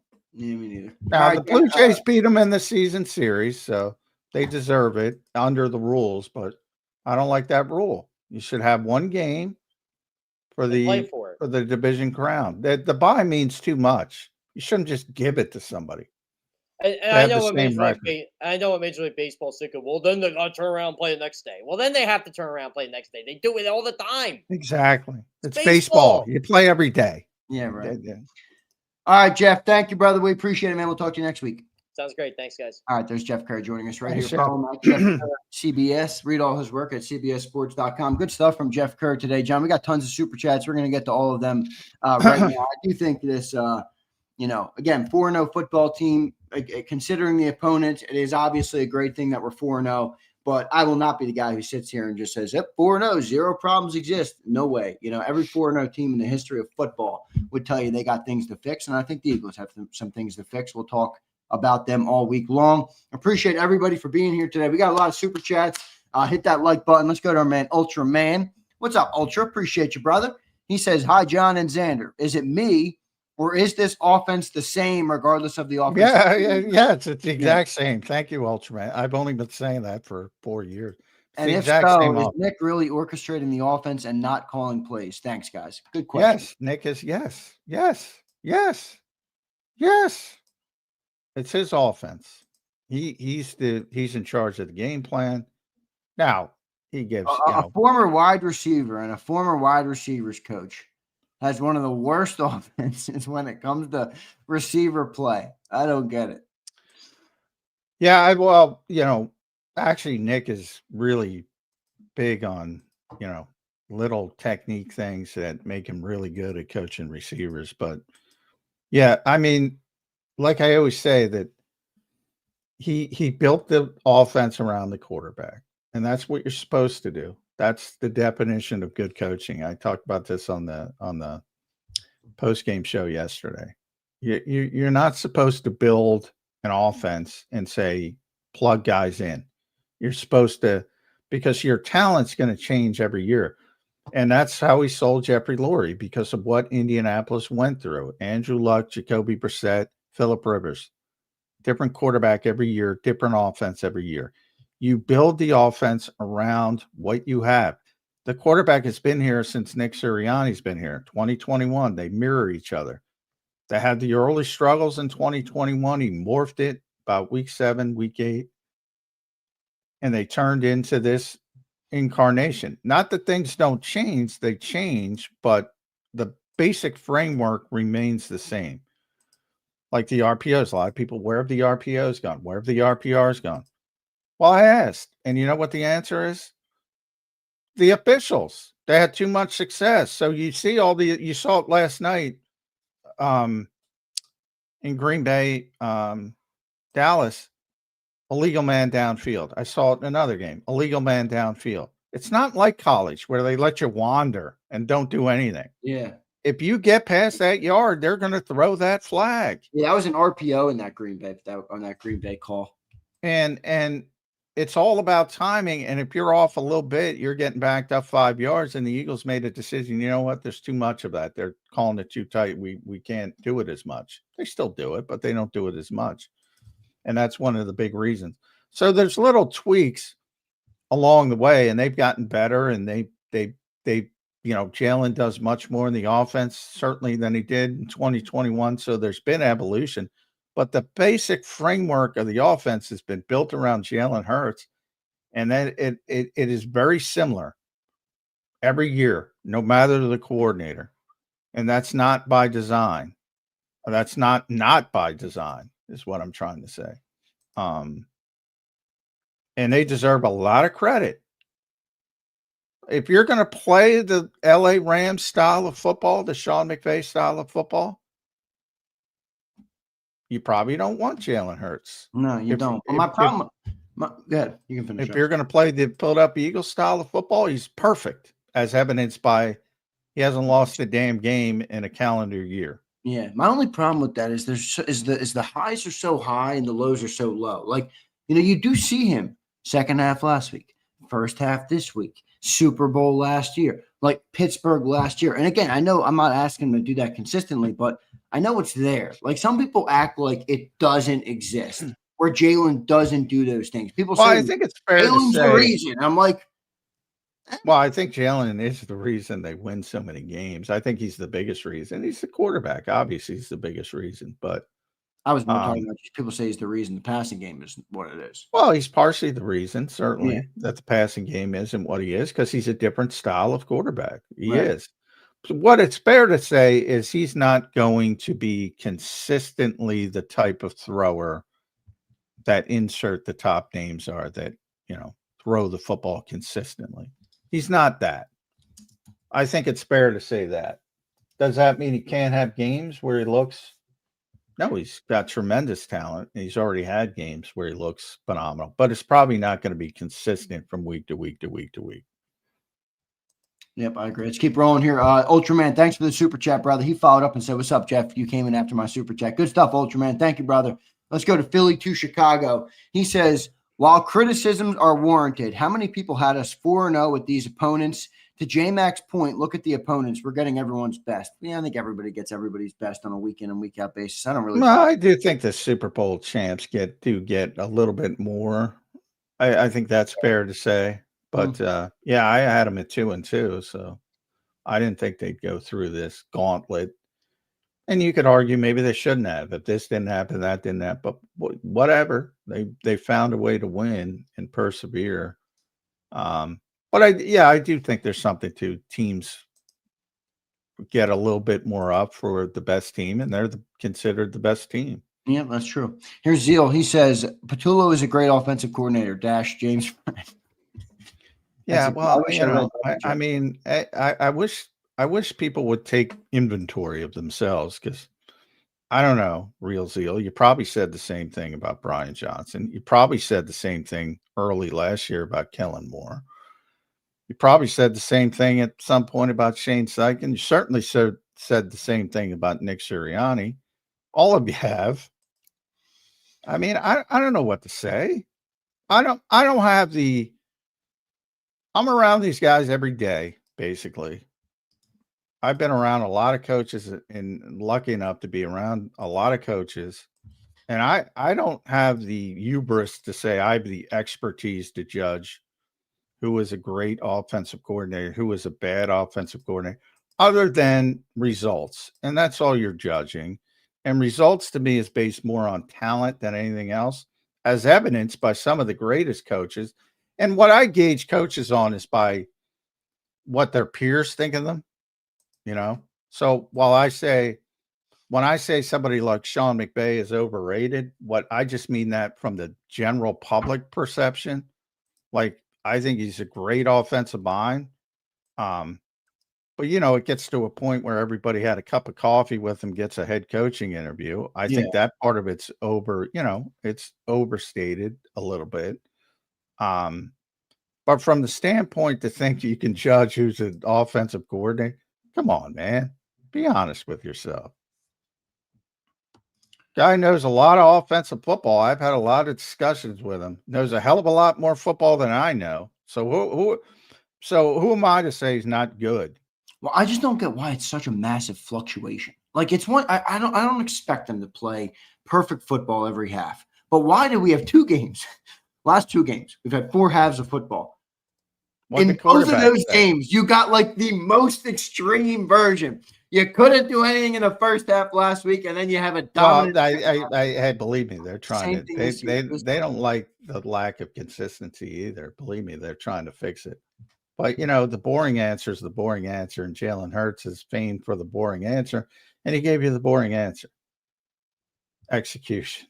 Yeah, I'm not. I mean, the full. Well, seriously though, why would you not buy that? No, I buy it. I'm saying though that's not to me that can't be the only thing. How do you execute to the level that they did in the first half yesterday, where he's 15-16? He looks damn near perfect in the game. AJ Devontae are getting thrown to them. Devontae Smith had yards in that. They're moving the ball at will in that first half. They're up 24-6, if not for a 65-yard field goal, which was insane, by the way. We didn't talk about that for a second. Well, all of them 65-yarder like it was nothing. If not for that team's up 24-3 at halftime. And then they come out and they have 0 completions in the second half. Like that's where I'm like, really? Well, that's fair. I mean, that's fair if you want to say, like, again, I think, and I'm not saying it's true because I have no idea, but if Jalen is a little bit foggy, and maybe that explains everything.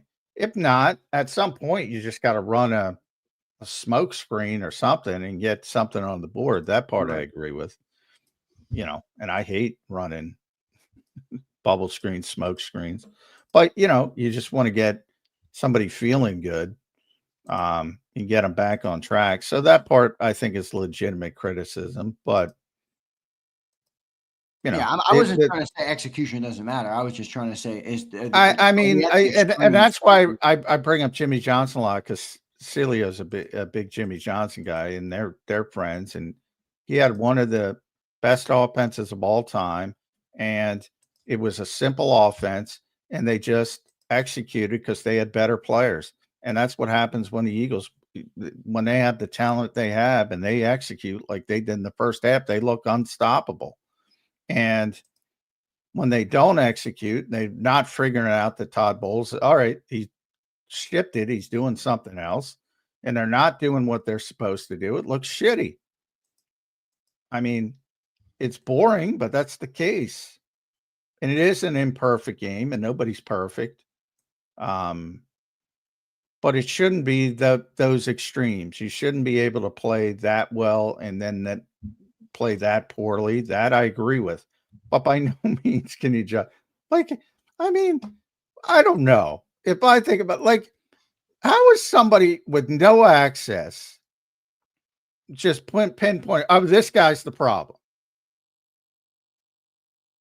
Like, even as a player, forget about coaches. Oh, this guy's the problem. Yeah, right. Now, at least players on the field, you can see their performance. But yeah, I've never gotten that. In my opinion, the game is too big now for it to ever be one person. Like it's never, you know what I mean? Obviously.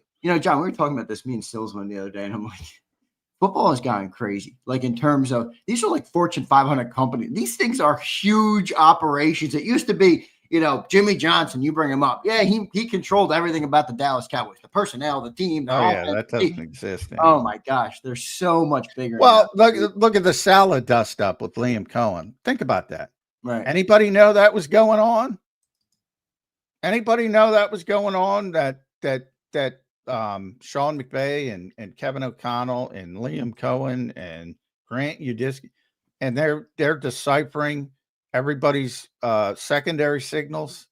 Anybody know that's going on? Anybody in the fan base? Because I didn't know what was going on. And that's part of the reason why Salah said it, so he'd make people aware. So, they stop doing it or they try to go in a different direction. There's so much little shit, man. Yeah, I hear you. Let's keep rolling here. We got a bunch of super chats. Only 17 minutes left on the show today. JD3 says, J-Mac, blink twice if the tweet was directed to a player, not a coach. Well, I don't know. I don't know where it was directed. I think I know where it was directed. There's a big difference, but I don't think it was directed at. Do you think it was directed at a player, or do you think it was directed at a coach? I don't think it was directed at a coach. Got it. Ultraman says, "We're up, got that one." Vulnerable, what's up, Vulnerable? Thanks for the super chats today, everybody. We appreciate all of you guys. Carver, thank you, man. You dropped a couple more. We appreciate everybody, man, for being here. Carver dropped a lot of them. Holy moly. Thank you, James. Vulnerable Vitality says, I think the offense struggled that we saw yesterday conflated with how good Tampa played. Our receivers are fueling some of the AJ conversation. That rookie played Brown great.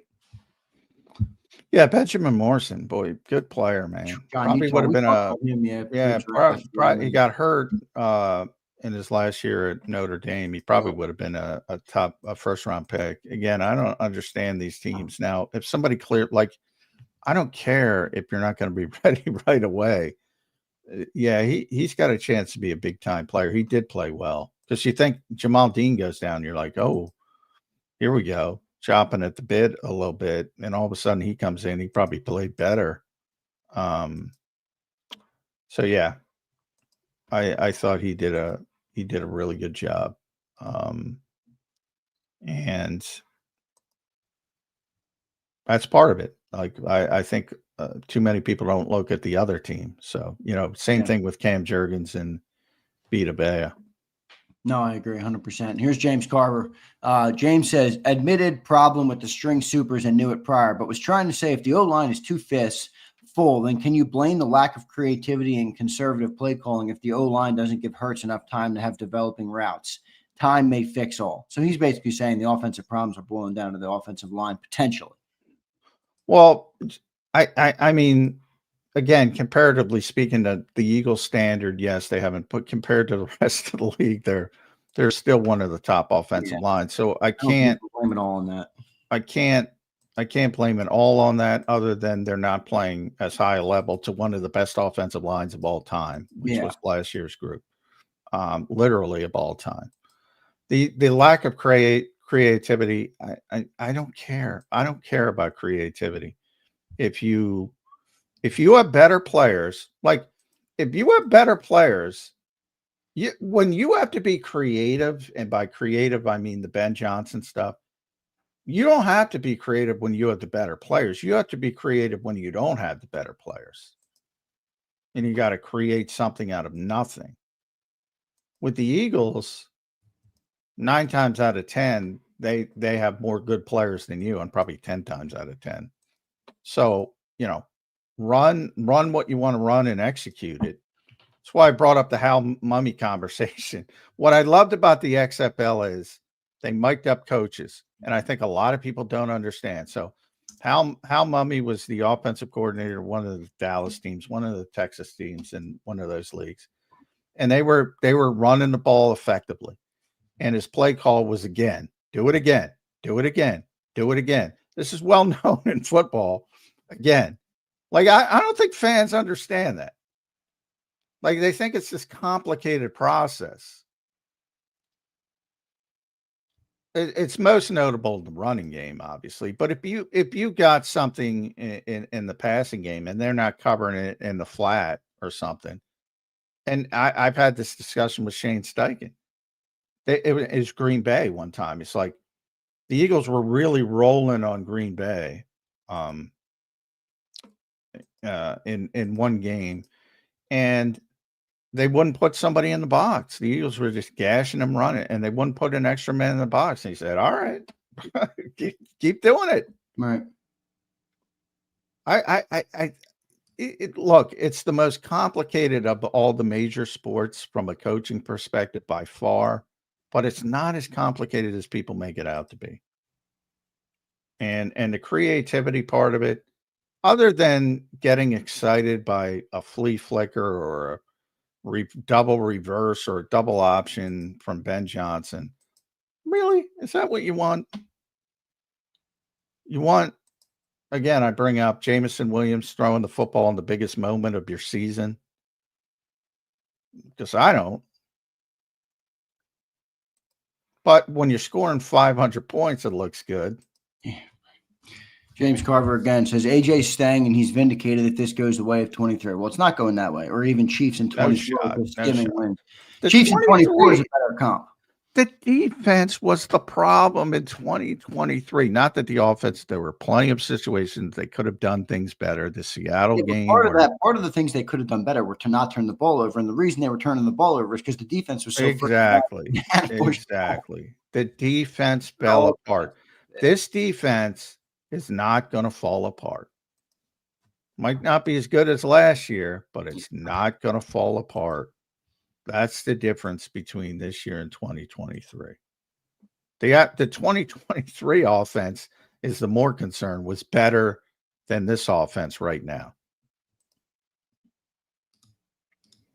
James, appreciate it. Here's James again. These sayings, but they keep winning, and it's a culture of winning, and the schedule is about to be better for them, especially Giants talk. Mirrors 23 and what happened. You cannot keep 23, man. You cannot keep these statements up and not expect a 23 repeat. Yeah, Jane, I do think the defense is not. Look, it's going to be its own season. I think we all have a propensity to try and compare everything, compare quarterbacks to other quarterbacks, compare wide receivers to other receivers. I get it. I'm a victim of it too. I'm guilty of it too. But it's going to be its own season. But I do think there's some problems here that, like 23, we shouldn't overlook the problems. That doesn't mean it's going to happen like 23. But I don't think we should overlook the problems. I agree with that sentiment. Yeah, I don't like the comparison because of the defenses. Vic Fangio versus Sean Desai and Matt Patricia. It starts there. And by the way, the biggest mistake was moving off Sean Desai. Not that he was good, but I think they made a big mistake by trying to change in season. That's not going to happen, obviously, with this defense and Vic around. Far more talented. Think about the talent they have on this defense versus that 2023 defense. And a lot of it's young. But, I mean, look at Quinyon and Cooper yesterday. You think they're going to collapse as players? Now, injuries can affect everything, but that's everything. That's baked into the NFL. I just don't think anything's even close to 2023 defensively. Yeah, but what about the problems aspect? Like, the problems, they had problems when they won the Super Bowl. You can win the Super Bowl. It's an imperfect game. You're the best team and you're trying to improve at all times. So you at any time, you could say, well, they should have done this in the Super Bowl. Not much because they were so dominant. But you can pick out something they should have done better. Nothing's perfect in this sport. So you can always point out, this has got to get better. This has got to get better. And people who don't agree with that, you're just being a fan. Yes, we talked about it all last season. Yeah. Passing game's got to improve. You can certainly do it this season. It's gotten even worse. James says Eagles should submit taunting to NFL. No flag on Ibuka slowing down, turning around, back walking into the end zone and throwing your hands up while staring down the D isn't taunting, but stepping over someone in a flag over legislation is crazy. I thought that was just stupid for a rookie to do. Like, dude, go into the fucking end zone. You guys are down by 3 touchdowns. What are you wasting time by walking into the back of the end zone? I thought that was stupid. Run into the end zone and get to the sideline. Do whatever your dance, whatever the hell you want to do, and go back to the side. I thought that was stupid, but whatever. Well, again, it's a point of emphasis. Everybody's made aware. Everybody knows what's there. And the next credit, he explained it. I wouldn't. Yeah, but isn't James right that how do you take if it's such a point of emphasis? Isn't what Ibuka did also taunting? I don't even remember what he did, but did he direct it? Turned around. Remember, he had like the wide open touchdown. Makuba fell, and he slows down. Oh yeah, basically as long as it's not. If it was in the face of the player, he would have been flagged. It's got to be in the face of the player. He's 40 yards away. He's looking at the entire field. Who's he taunting? They're not. The point of emphasis is not taunting for taunting's sake. It's taunting at another player. That's what they're calling. That's what they're pointing about. So when you step over a player, they consider that taunting. They've explicitly talked about that once, haven't they? Like that has been one of the specific examples that they've used. Yes. They're specifically, if you do it in the face of another player, an opponent, that's when they're supposed to call it. And they'll miss stuff too. And they'll, the over legislation part I've talked about for 20 years. This league is tremendously over legislated. Do I think this needed to be fixed? No, but that's not the point. Yeah. As Nick correctly stated last Friday, that's how they're calling it. That's how it was explained to us.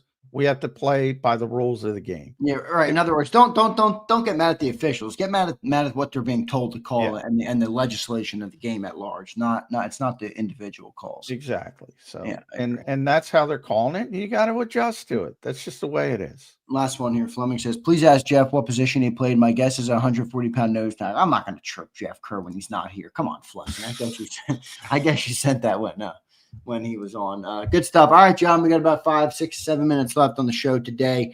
It is good that we're 4-0. I think we can say that. It's good that they're 4-0. It's pretty good. Yeah. There's 2 undefeated teams. I think we're down to 2, right? Yeah, Bills and Eagles. Yep. Yeah.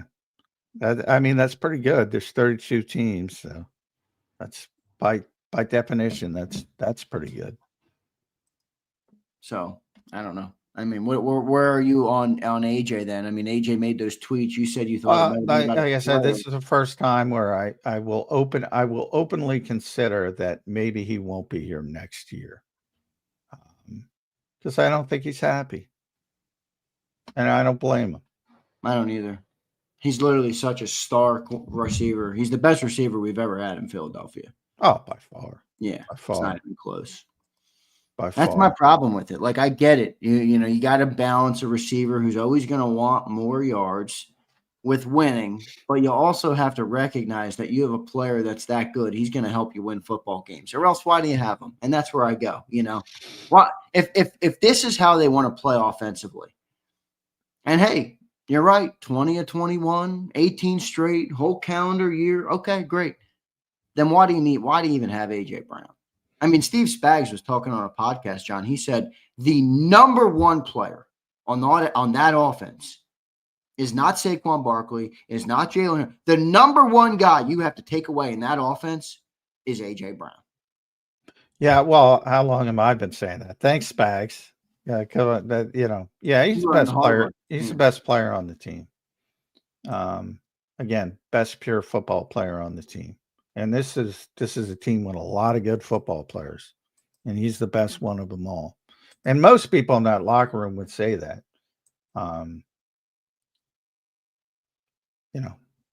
But again, there's some deferential stuff there. Obviously, if you ask Saquon, he'll say AJ. If you ask AJ, he'll say Saquon. So that kind of stuff goes on. And I've asked a lot of those guys. You're going to get AJ Brown more than anybody else, but. The way they play, in theory, but the interesting part is he does the dirty work too. So you can say like you don't every other area. You can say like you don't need him because of the way you play, but you really do, because he's out there doing the dirty work, and then when you need to go route in the big spot, he's making the big play. And to have that kind of unique, selfless player on the field is not easy to find. You can bring in a George Pickens who had a phenomenal game last night. Just looked unbelievable. If he goes 1 week without maybe that's part of the problem, John. They're going to keep him because they need him to be a blocker in the running game, and he wants the ball.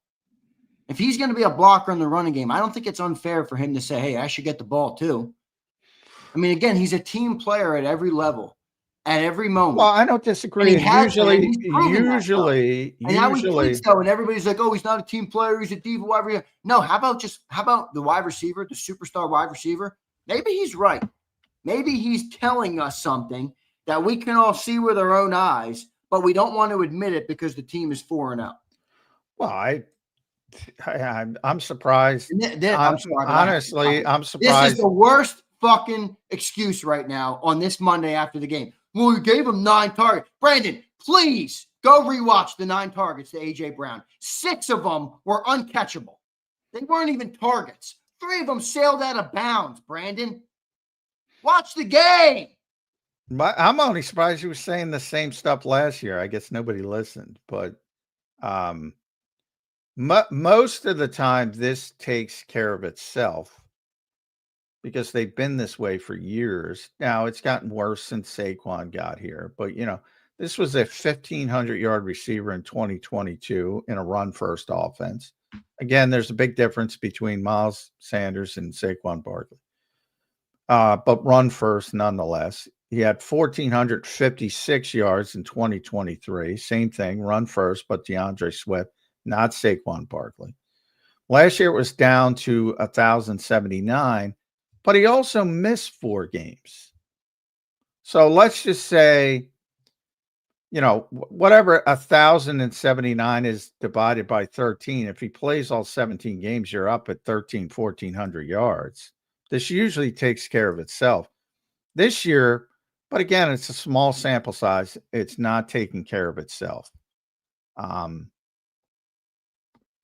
It better for both sakes. If you want to make AJ happy and if you want to win consistently, because and I realized they did it last year, but they ran at a historic fashion last year, and now they're not running the football. So you can't just throw for 130 yards every week and just keep winning and keep winning and keep winning without an historic running game.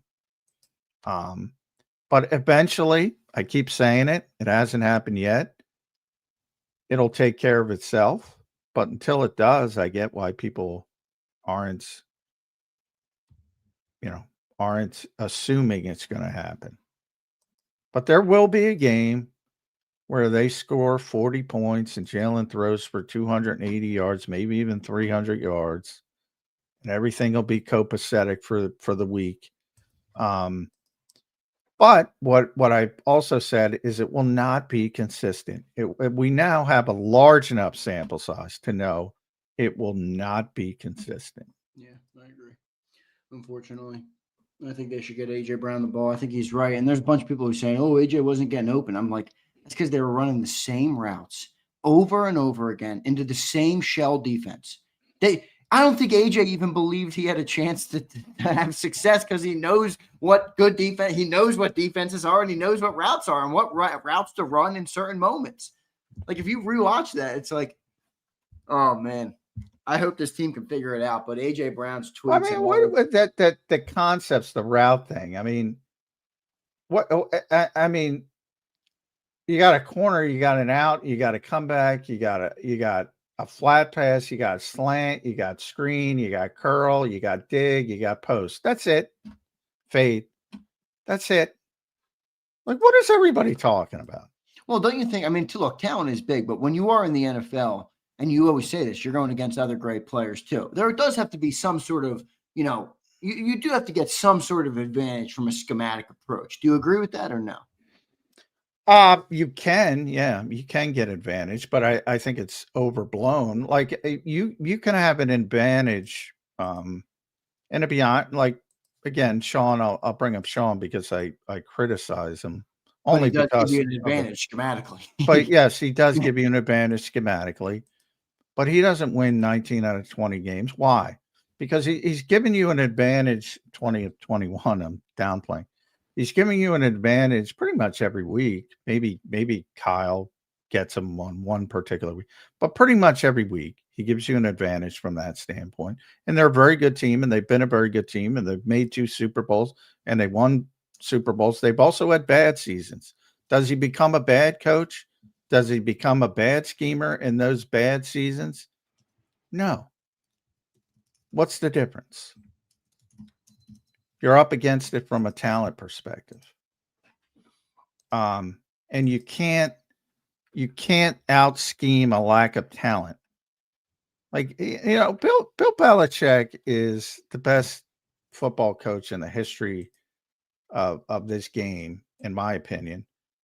And, he's fallen on hard times for a lot of reasons. But the biggest reason was, talent. Sean McVay, again, great coach, not picking on him, even though sometimes he's had, his worst season, he was 5-12. But did he become a bad coach in 2022? No. No, there I'll defend him. It's up against it. They went all in to win the Super Bowl. They won the Super Bowl. They lost all their draft picks. At the time, they had to step back. They had to repopulate the roster. Now they're getting better again.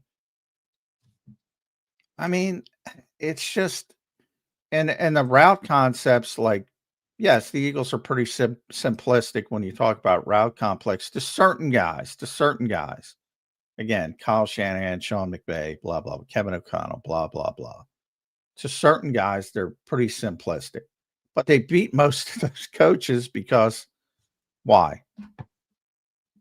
They got better talent, better execution most of the time. Just means more. A couple of super chats here to wrap it, John, real quick.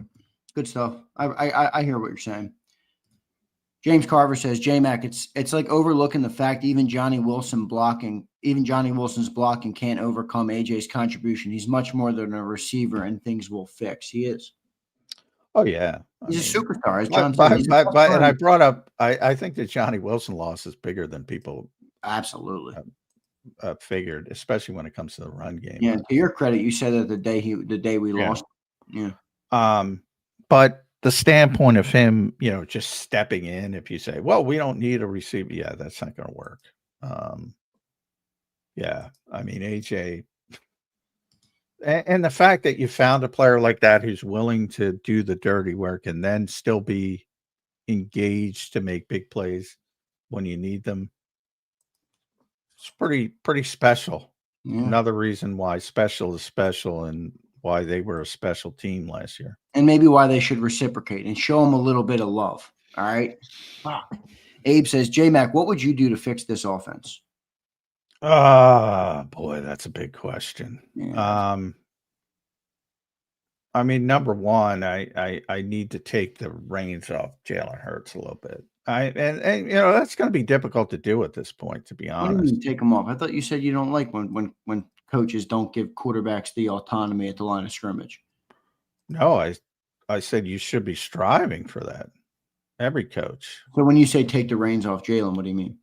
But what I mean in this indication is that they have made him too ball security conscious. Oh, okay. I'm never gonna. You're not talking about the line of scrimmage. You're talking about that, no. That approach. Gotcha. No, I mean he's evolving, and hopefully it continues to evolve at the line of scrimmage. But and again, Tom explained that, I think, on the broadcast. Again, he explained it pretty well. It's like there's not a lot of guys who do that. Even the simple stuff like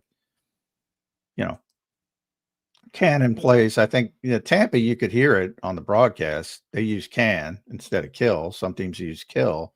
So when you heard Baker saying can, again, he's changing from the pass to the run or run to the pass. Might even be side to side. You saw Dak Prescott last night. It was brilliant on that one touchdown run. He put his hands behind his back, and he's basically signaling, I think it was Javonte Williams. He's signaling which side the run is going to after he killed to make sure he knew, and it turned into a big touchdown for the Cowboys. Even that simplicity, forget about actual audibles at the line of scrimmage, which are rarer and rarer, and that sucks for the NFL in the quarterback position. There's not a lot of guys who can even do that simple stuff in this league anymore, especially the younger quarterbacks. Man, they're screwed.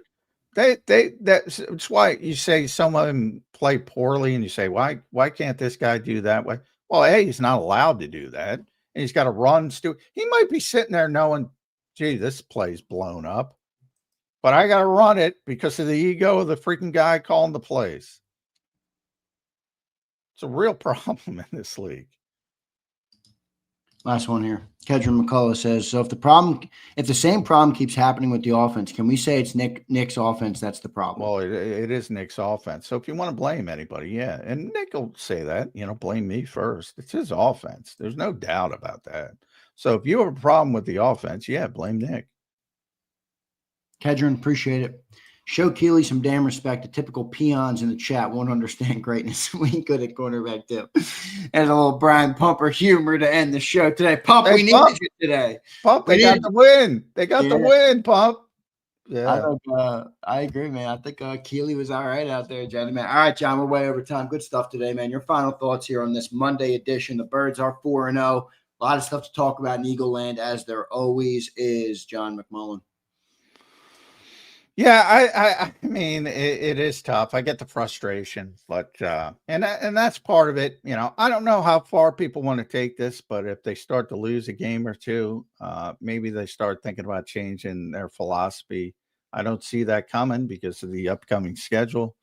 And if anything, it lightens up a little bit. So I think this team's going to keep winning for the foreseeable future. I think the big test, if you want to look ahead, which you're not supposed to do, but I do think Green Bay, Detroit will tell you what this team is. That coming off a bye, I think that'll tell you what this team really is. And hopefully they're forced in.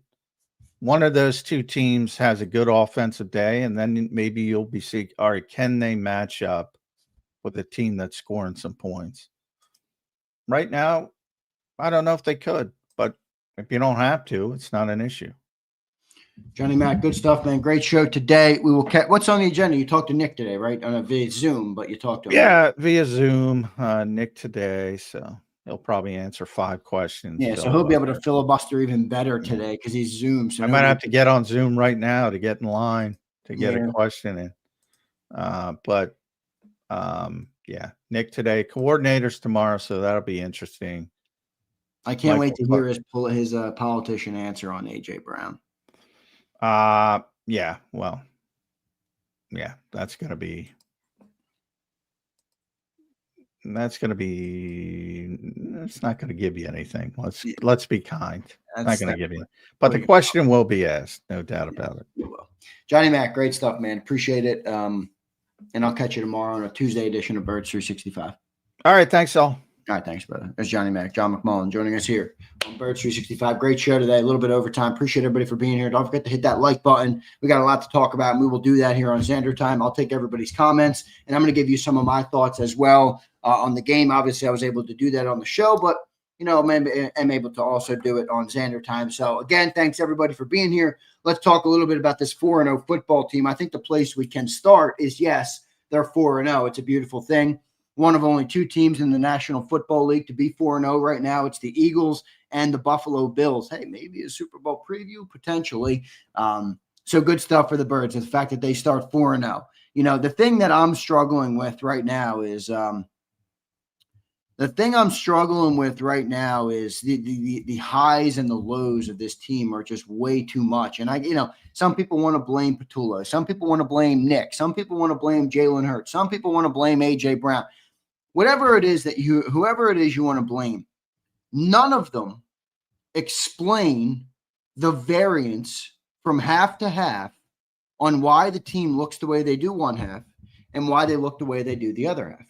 I mean, guys, the second half this week and the first half last week are 2 of the worst halves of football offensively the Eagles have ever played. That's how bad it was. And then the first half yesterday looked like, I tweeted out, if this offense clicks like, or if this team, not offense, if this team clicks like this on all cylinders, offense, defense, special teams, they are unbeatable. That was the first half yesterday. And then the second half, they don't complete a pass. Why? The variance is insane to me. The week prior, the first half, you have what? 30 yards of offense total in the first half, -1 passing yards in the first half last week. Second half, they come out, they explode, they throw the ball over the field, they come back and they beat the Rams. Like what? How do you have that big of a fluctuation from half to half? I don't think that can be explained. Oh, the quarterback. Well, explain the first half. Explain the second half last week. Kevin Patullo. Explain the first half. Explain the second half last week. It doesn't make sense. And then you have A.J. Brown who's tweeting out. And again, I don't disagree with John where he says, you don't want to bring those things to Twitter. I get it. Nobody wants to see them air out the dirty laundry like that. But I can see A.J. saying things. He said subtle things. He said subtle things each and every week. And nobody wants to listen to him. Nick doesn't want to listen to him. And then he comes to Twitter, and now people are mad he went to Twitter. Like, I get it. Ideally, you don't want him to go to Twitter. But I'm sorry, but part of me is saying A.J. Brown, who's been such a good team player for this team, who's been the guy who blocks for a run-first offense, who plays that game, who commits to the team vision first. Now he's a diva because he tweets it out, or maybe he's just pointing to a bigger problem on the offense that we don't want to acknowledge because we are 20-1 in the last 21 games, and we are 4-0 this football season, and we are coming off a Super Bowl victory. I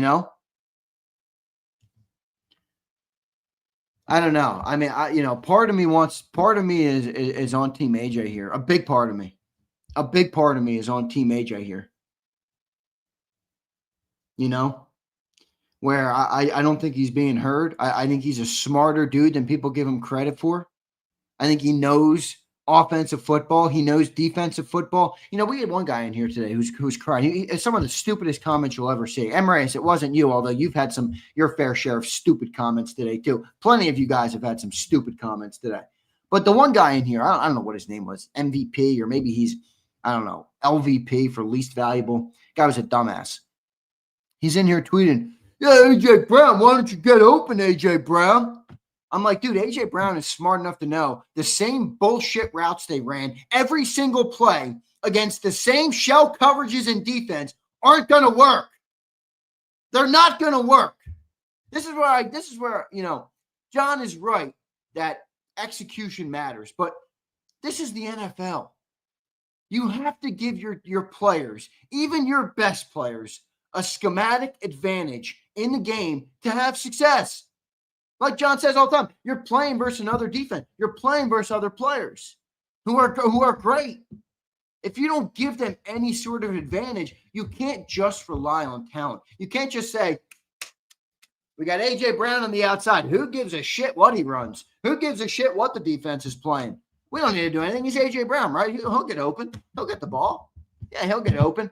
And then if he doesn't, it's all on A.J. Brown's fault. No.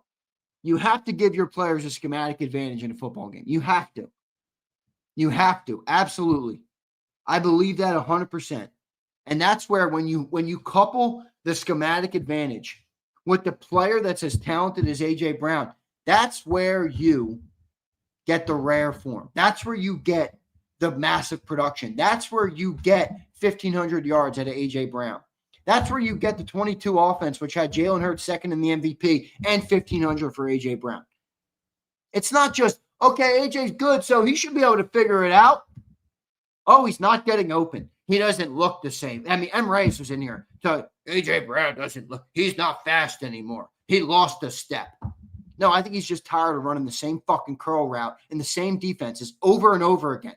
And then in that same defense, which you talked about, Emrayes, they run an inside zone into an 8-man box over and over again. And then we're like, hey, Saquon Barkley's averaging 2.3 yards a carry this year. I wonder why. Saquon Barkley's got 2.3 yards. It's the same thing with the receiver. He knows what they're doing is not going to work on the defensive coverage they're seeing. He knows it. I mean, I don't know, man. I don't know.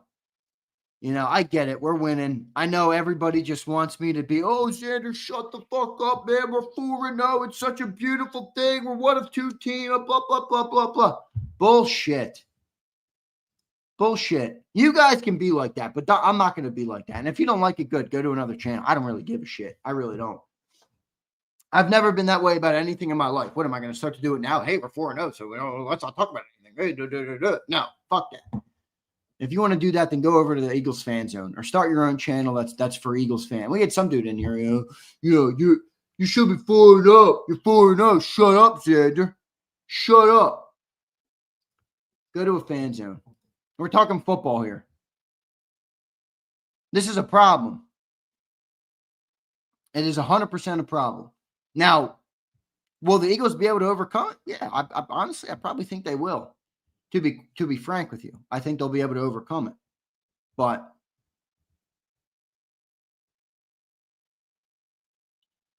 Emirates, I don't even know what that means. Emirates is just, look, I get it, Emirates. You like Jalen Hurts. I like Jalen Hurts too. But I'm not going to sit here and just act like it's all on A.J. Brown for not getting the ball. And it was that's a stupid take. It really is. I mean, our best player, a guy who is literally, we've talked about that. Ever since AJ's been here, how many times have we had the discussion and the debate that, AJ Brown's a diva. Oh, he's not a diva. He's a team player. Oh, he's a meet first guy. He's a receiver. Every receiver wants the ball, man. Every receiver wants the ball. AJ Brown blocks more than any star. You find me, list out the top 10 receivers in football. Find me one of them that blocks like A.J. Brown does. Find me one of them that lives with the lack of targets and the lack of production that they get. A.J. Brown has been a team-first player since he's been here. So now when A.J. Brown says something, everybody wants to blame A.J. Maybe the guy who's been team first is still being team first. He's just telling us this is a problem and it's not going to work like it did last year. And it's especially not going to work when Saquon Barkley can't run. And why can't Saquon Barkley run? Well, one, they run inside zone into the same 8-man box every fucking play. And secondly, we have not shown that there's real threats in the passing game consistently to open things up for Saquon Barkley. I mean, I think it all ties in together. I'll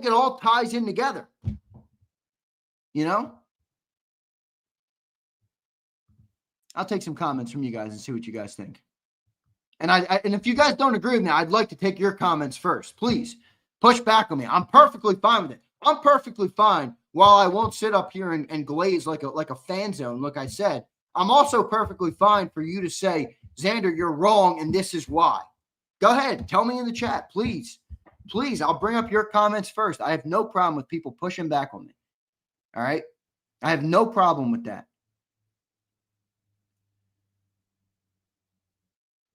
Midnight, for all your stupid comments last night on the postgame show, and boy, you had quite a few of them. You're right about the outside zone. I haven't seen a guard pull all year.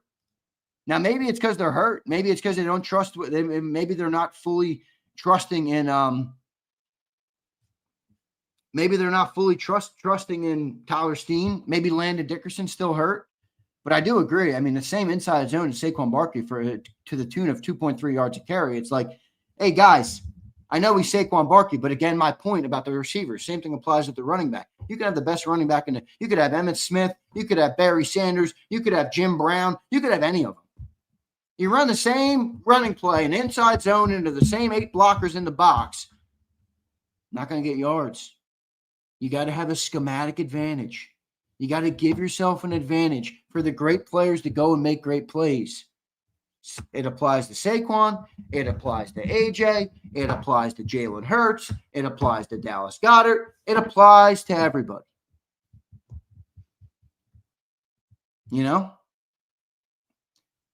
Kelsey would have been pulling left and right. Yeah, you're right about that. I don't think Cam Jurgens is having a great year right now. All right. I'm trying to find people who aren't agreeing with me. Where are all I know there was a bunch of you during the show. Where'd you all go? Now there's a bunch of people saying they agree with me. I appreciate it, but I'm not looking to be agreed with. I'm looking to advance the conversation and get some people that have a different take. Where's Dabney? Dabney disagrees with me about everything. What is the disagreement? I just think this team has such a high bar and can do such great things. And sometimes I think we accept the bare minimum, and I don't think we have to do that. I don't think the team does that. That's why I don't get fans who are like that. I don't think the team goes in and says, we're 4-0, so hey, fuck all the concerns,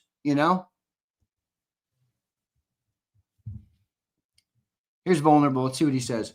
Xander, I'm with you like 95%. The 5% for me lies in the C that's on AJ's jersey. I don't want any captain taking the socials like that. Leaders have to elevate their actions during hard times. That's a good take. That's a good take, and I'll tell you that. And I agree with that. I agree with that. Part of me, Vulnerable, while I understand where AJ's coming from, because I think he feels like he's not being heard. And as a superstar player with the knowledge that he has of the game, I think he wants to be heard. And he's not, and this was maybe his way to combust and go to social media. That doesn't make it right, though, Vulnerable. And that's where I agree with you. When you do have a C, you're held to a different standard, and you probably have to do things, differently than you want to do them. So, Vulnerable, I think that's a good take. I would agree with that. Marina says Becton was not a huge loss. I don't know, Marina. Last year they were running 6 yards a carry, and Saquon Barkley had a Hall of Fame level year. This year, he can barely get to 3 yards a carry. In fact, getting 3 yards in any given run play looks like an absolute chore. It looks damn near impossible, practically. So I don't know. I mean, part of me wants to believe you're right that it's not all on Becton, but the other part of me wants to look and say, shit, Mekhi Becton was incredible. How many times last year did we watch Saquon Barkley come up the hole, the B gap, or whatever it is there, right behind Mekhi Becton? He's clearing a motherfucker out of the way, and then off goes Saquon Barkley to the races. How many times do we see that? I know I saw it in the playoffs at least 3 or 4 times. I don't know. Maybe it's something to consider here. Becton was a great in the running game, man. He was excellent in the running game. And for a team that, hey, evidently we don't care about passing, right? That's what everyone tells me. How could I care about passing? How could I? We're 4-0. Well, if you don't care about passing, then sign the fucking best running guard in the league.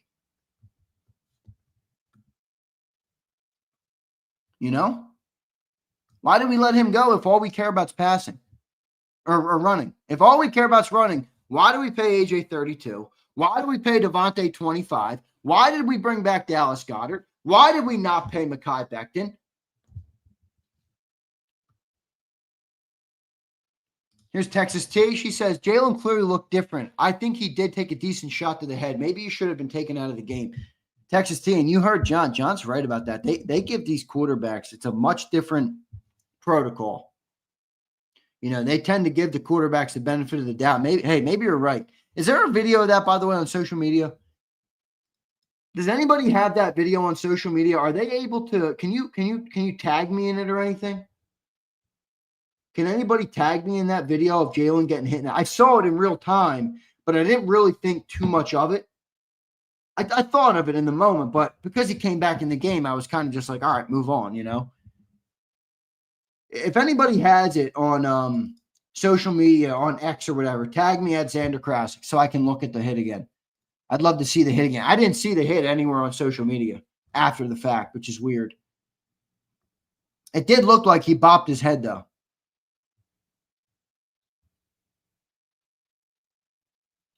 Here's Philip. He says, that's coaching, and the brand new coordinator, you would not see consistency if you keep changing the damn offensive coordinator. Well, that's true.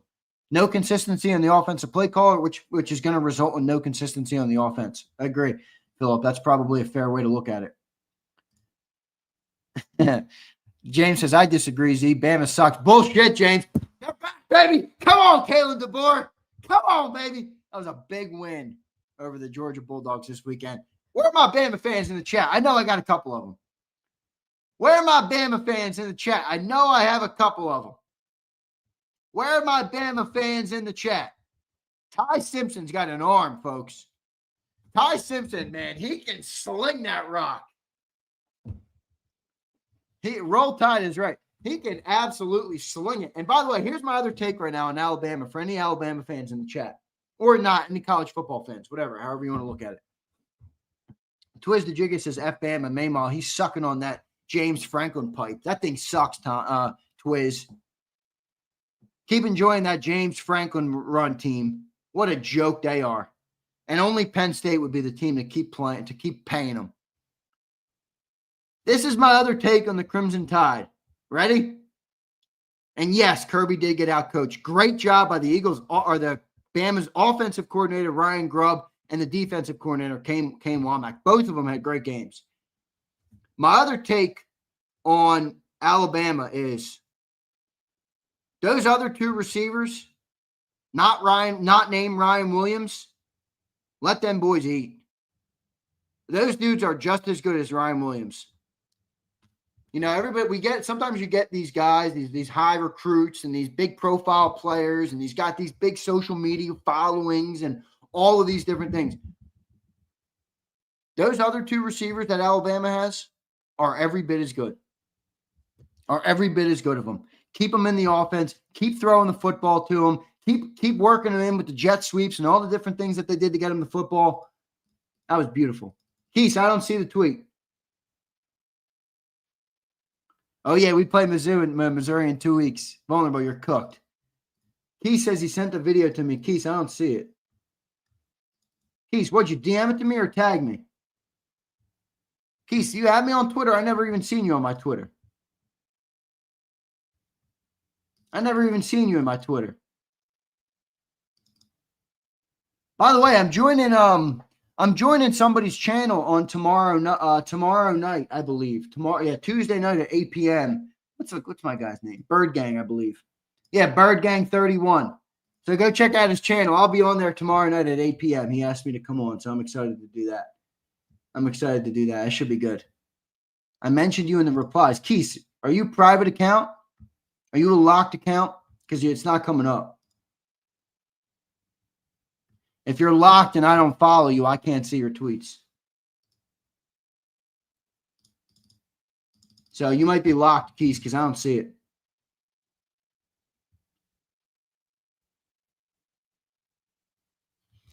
I don't see it. Look at this. Z, the offense looks like my grandfather's balls. That is Kimberly. That's a Kimberly comment right there. Born Masterpiece says, AJ knows what he's doing. If he makes a stink, the city will fault the coaching staff and cause them to target him, like when random people posted signs asking to run the ball at the facility entrance. Honestly, Born, I don't think that's what AJ's trying to do. I think AJ believes there's a problem. And if they don't fix the problem, it's going to be the doom of the team. And I think he wants them to address the problem and stop acting like winning by the skin of your teeth is the right way to go when you have an offense that's as good as they are.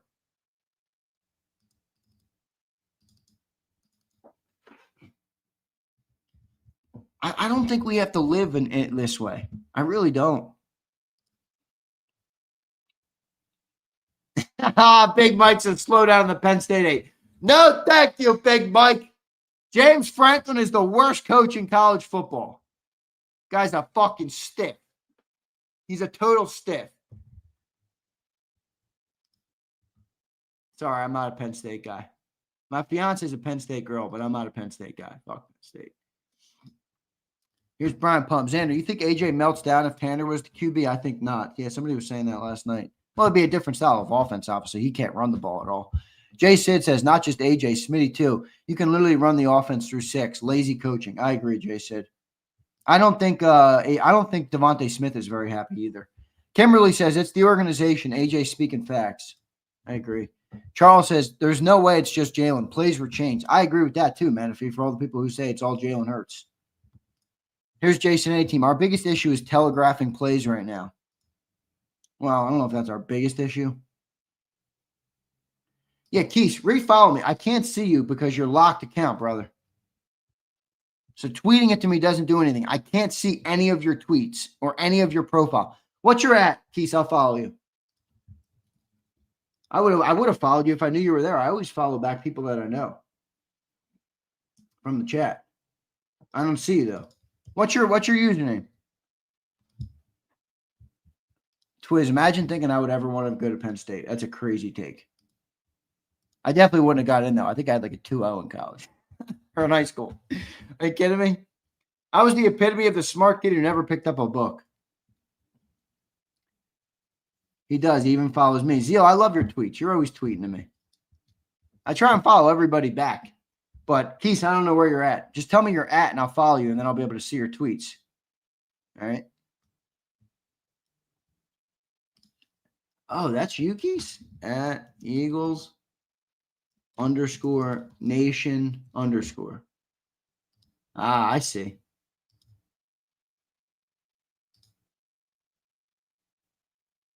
No, that's not your tweet. That's not you. This dude, Keese. Keese, are you brain dead? I love you, Keese, but what the hell?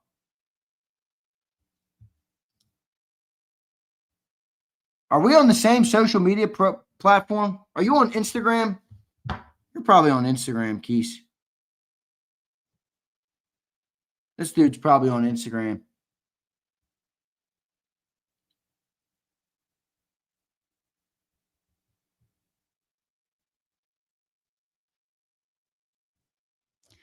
I don't know. 2 underscores at the end. There you go. That's the issue. Eagles _nation _. Ah, I got you now, Keese. I got you now, Keese. There's my boy Camel fucking Keese. Where's he at? All right, I see you now, Keese. Oh, yeah, I see the hit. Ooh, Jalen is totally wobbly there. And A.J. Brown doesn't even help him up. Jeez. A.J. Brown is just literally standing next to his quarterback. Let me pull this off. I don't want to pull it off because I can't flag this show. Yeah, I don't know. I mean, look, I don't want to overstate it. We are 4-0, but at the end of the day, man, at the end of the day, A.J. Brown is not happy. I can't wait to see what A.J. Brown says this week. He's going to have to speak at some point.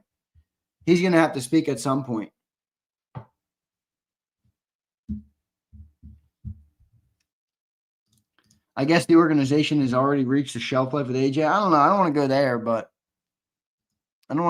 but AJ wants McKee. All right, Twiz. Twiz, what happened to your other account, Twiz? What is this? Tom Coons with a tractor.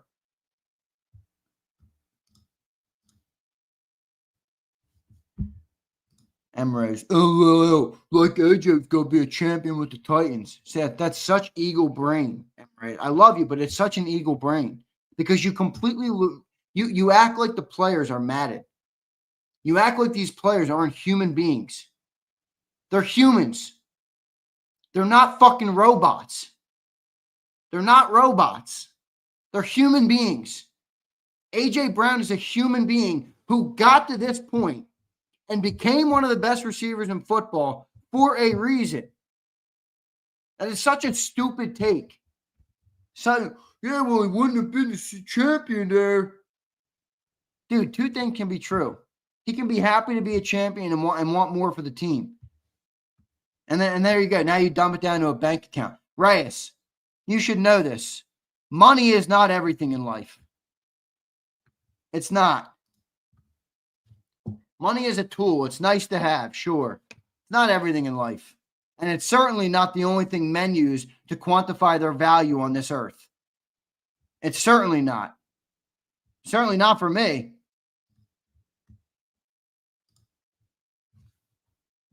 Yeah, he's rich. He's rich, so who cares? You know? Who cares? Why would he care? He's rich. Reyes, I love you, but when you talk about Eagles, dude, your IQ drops 30 points. Because you don't think about it logically. You don't think about it rationally. You don't think about it rationally at all. All right, everybody. I love all you guys. Even you, M. Reyes. All right. Big Z, I will check out. Yeah, everybody should check out Bird Gang 31. I'll be on there at 8 p.m. So shout out to him. He reached out to me. So I'll be doing a show with him tomorrow. I'm looking forward to it, man. Bird Gang 31. I'm looking forward to it.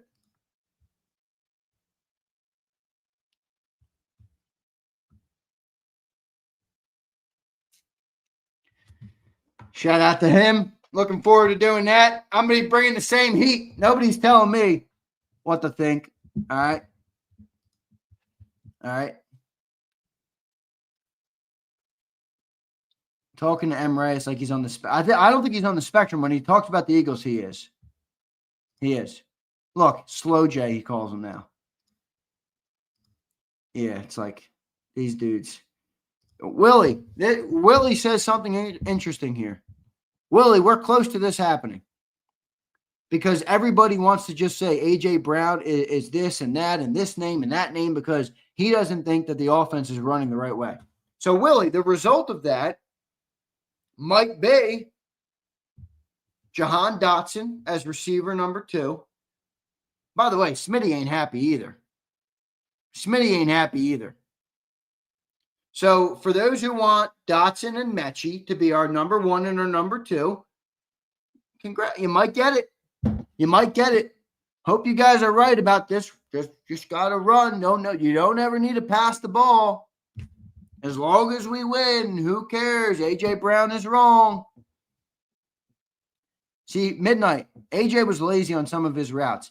That's because they ran the same exact routes into the same shell coverages all game.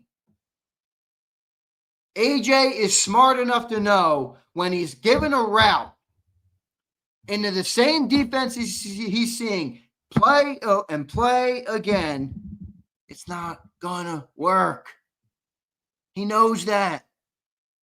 He's practically a decoy.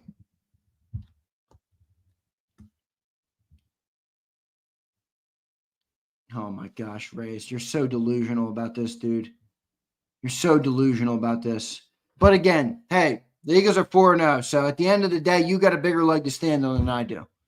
But I'm Team A.J. Brown on this. You got a great fucking player. Use the great fucking player. And then when he's gone, and all of you, like M. Reyes, who cries about the lack of receiver talent, when all of you fucking cry, remember this. Because all of you said, fuck you, AJ. Who cares what you want or what you need? You have a great player. Use the great player. Or don't bitch when he's gone.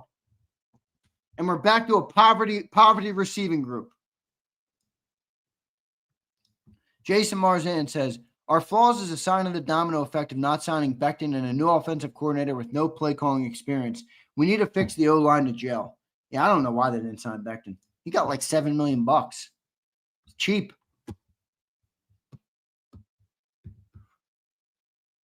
Yeah, Deshae, you're not wrong about that part of it. AJ stood over that man after he got pummeled. He doesn't like him. I can't disagree with that part. All right. Yeah, Toyota twin. That might be his problem. Dude's such a bitch. He doesn't even know what he's looking at. And Reyes, you know I love you, but you're just so, sometimes you're so off base because you just, look, I appreciate people who are optimistic. And I appreciate you telling me I should be more optimistic. But to sit here and just not acknowledge any of the things that are happening, I think is a stupid way, 1, to do sports talk. 2, it's a stupid way to be a fan. I've never been that way as a fan, and I've been a fan my whole life. I'm not that way about any of the teams I'm a fan of. I'm certainly not that way about Alabama.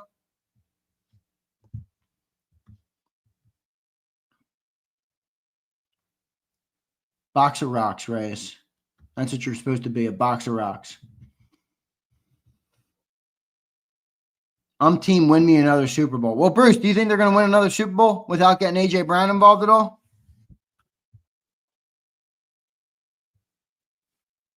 You and Reyes do.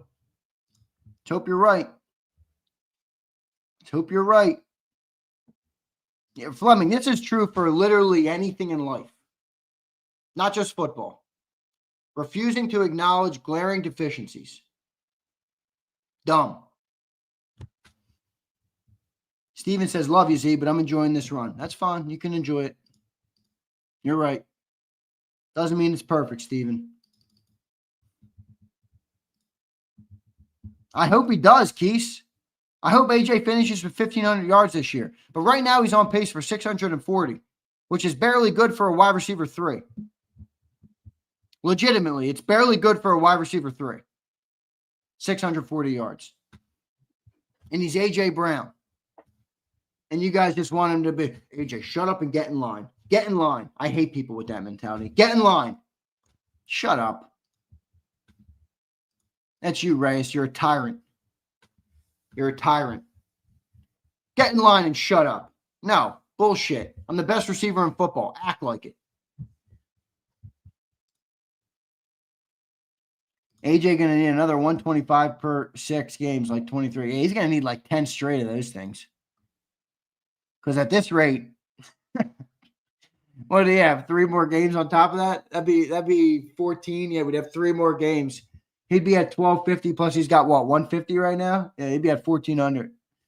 Yeah. Last 3 games, he might have another 150.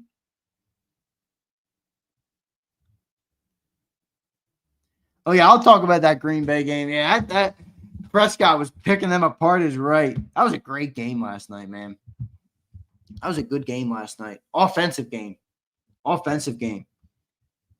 will say this. Micah Parsons did save that game, though, in the overtime. He saved that game in overtime.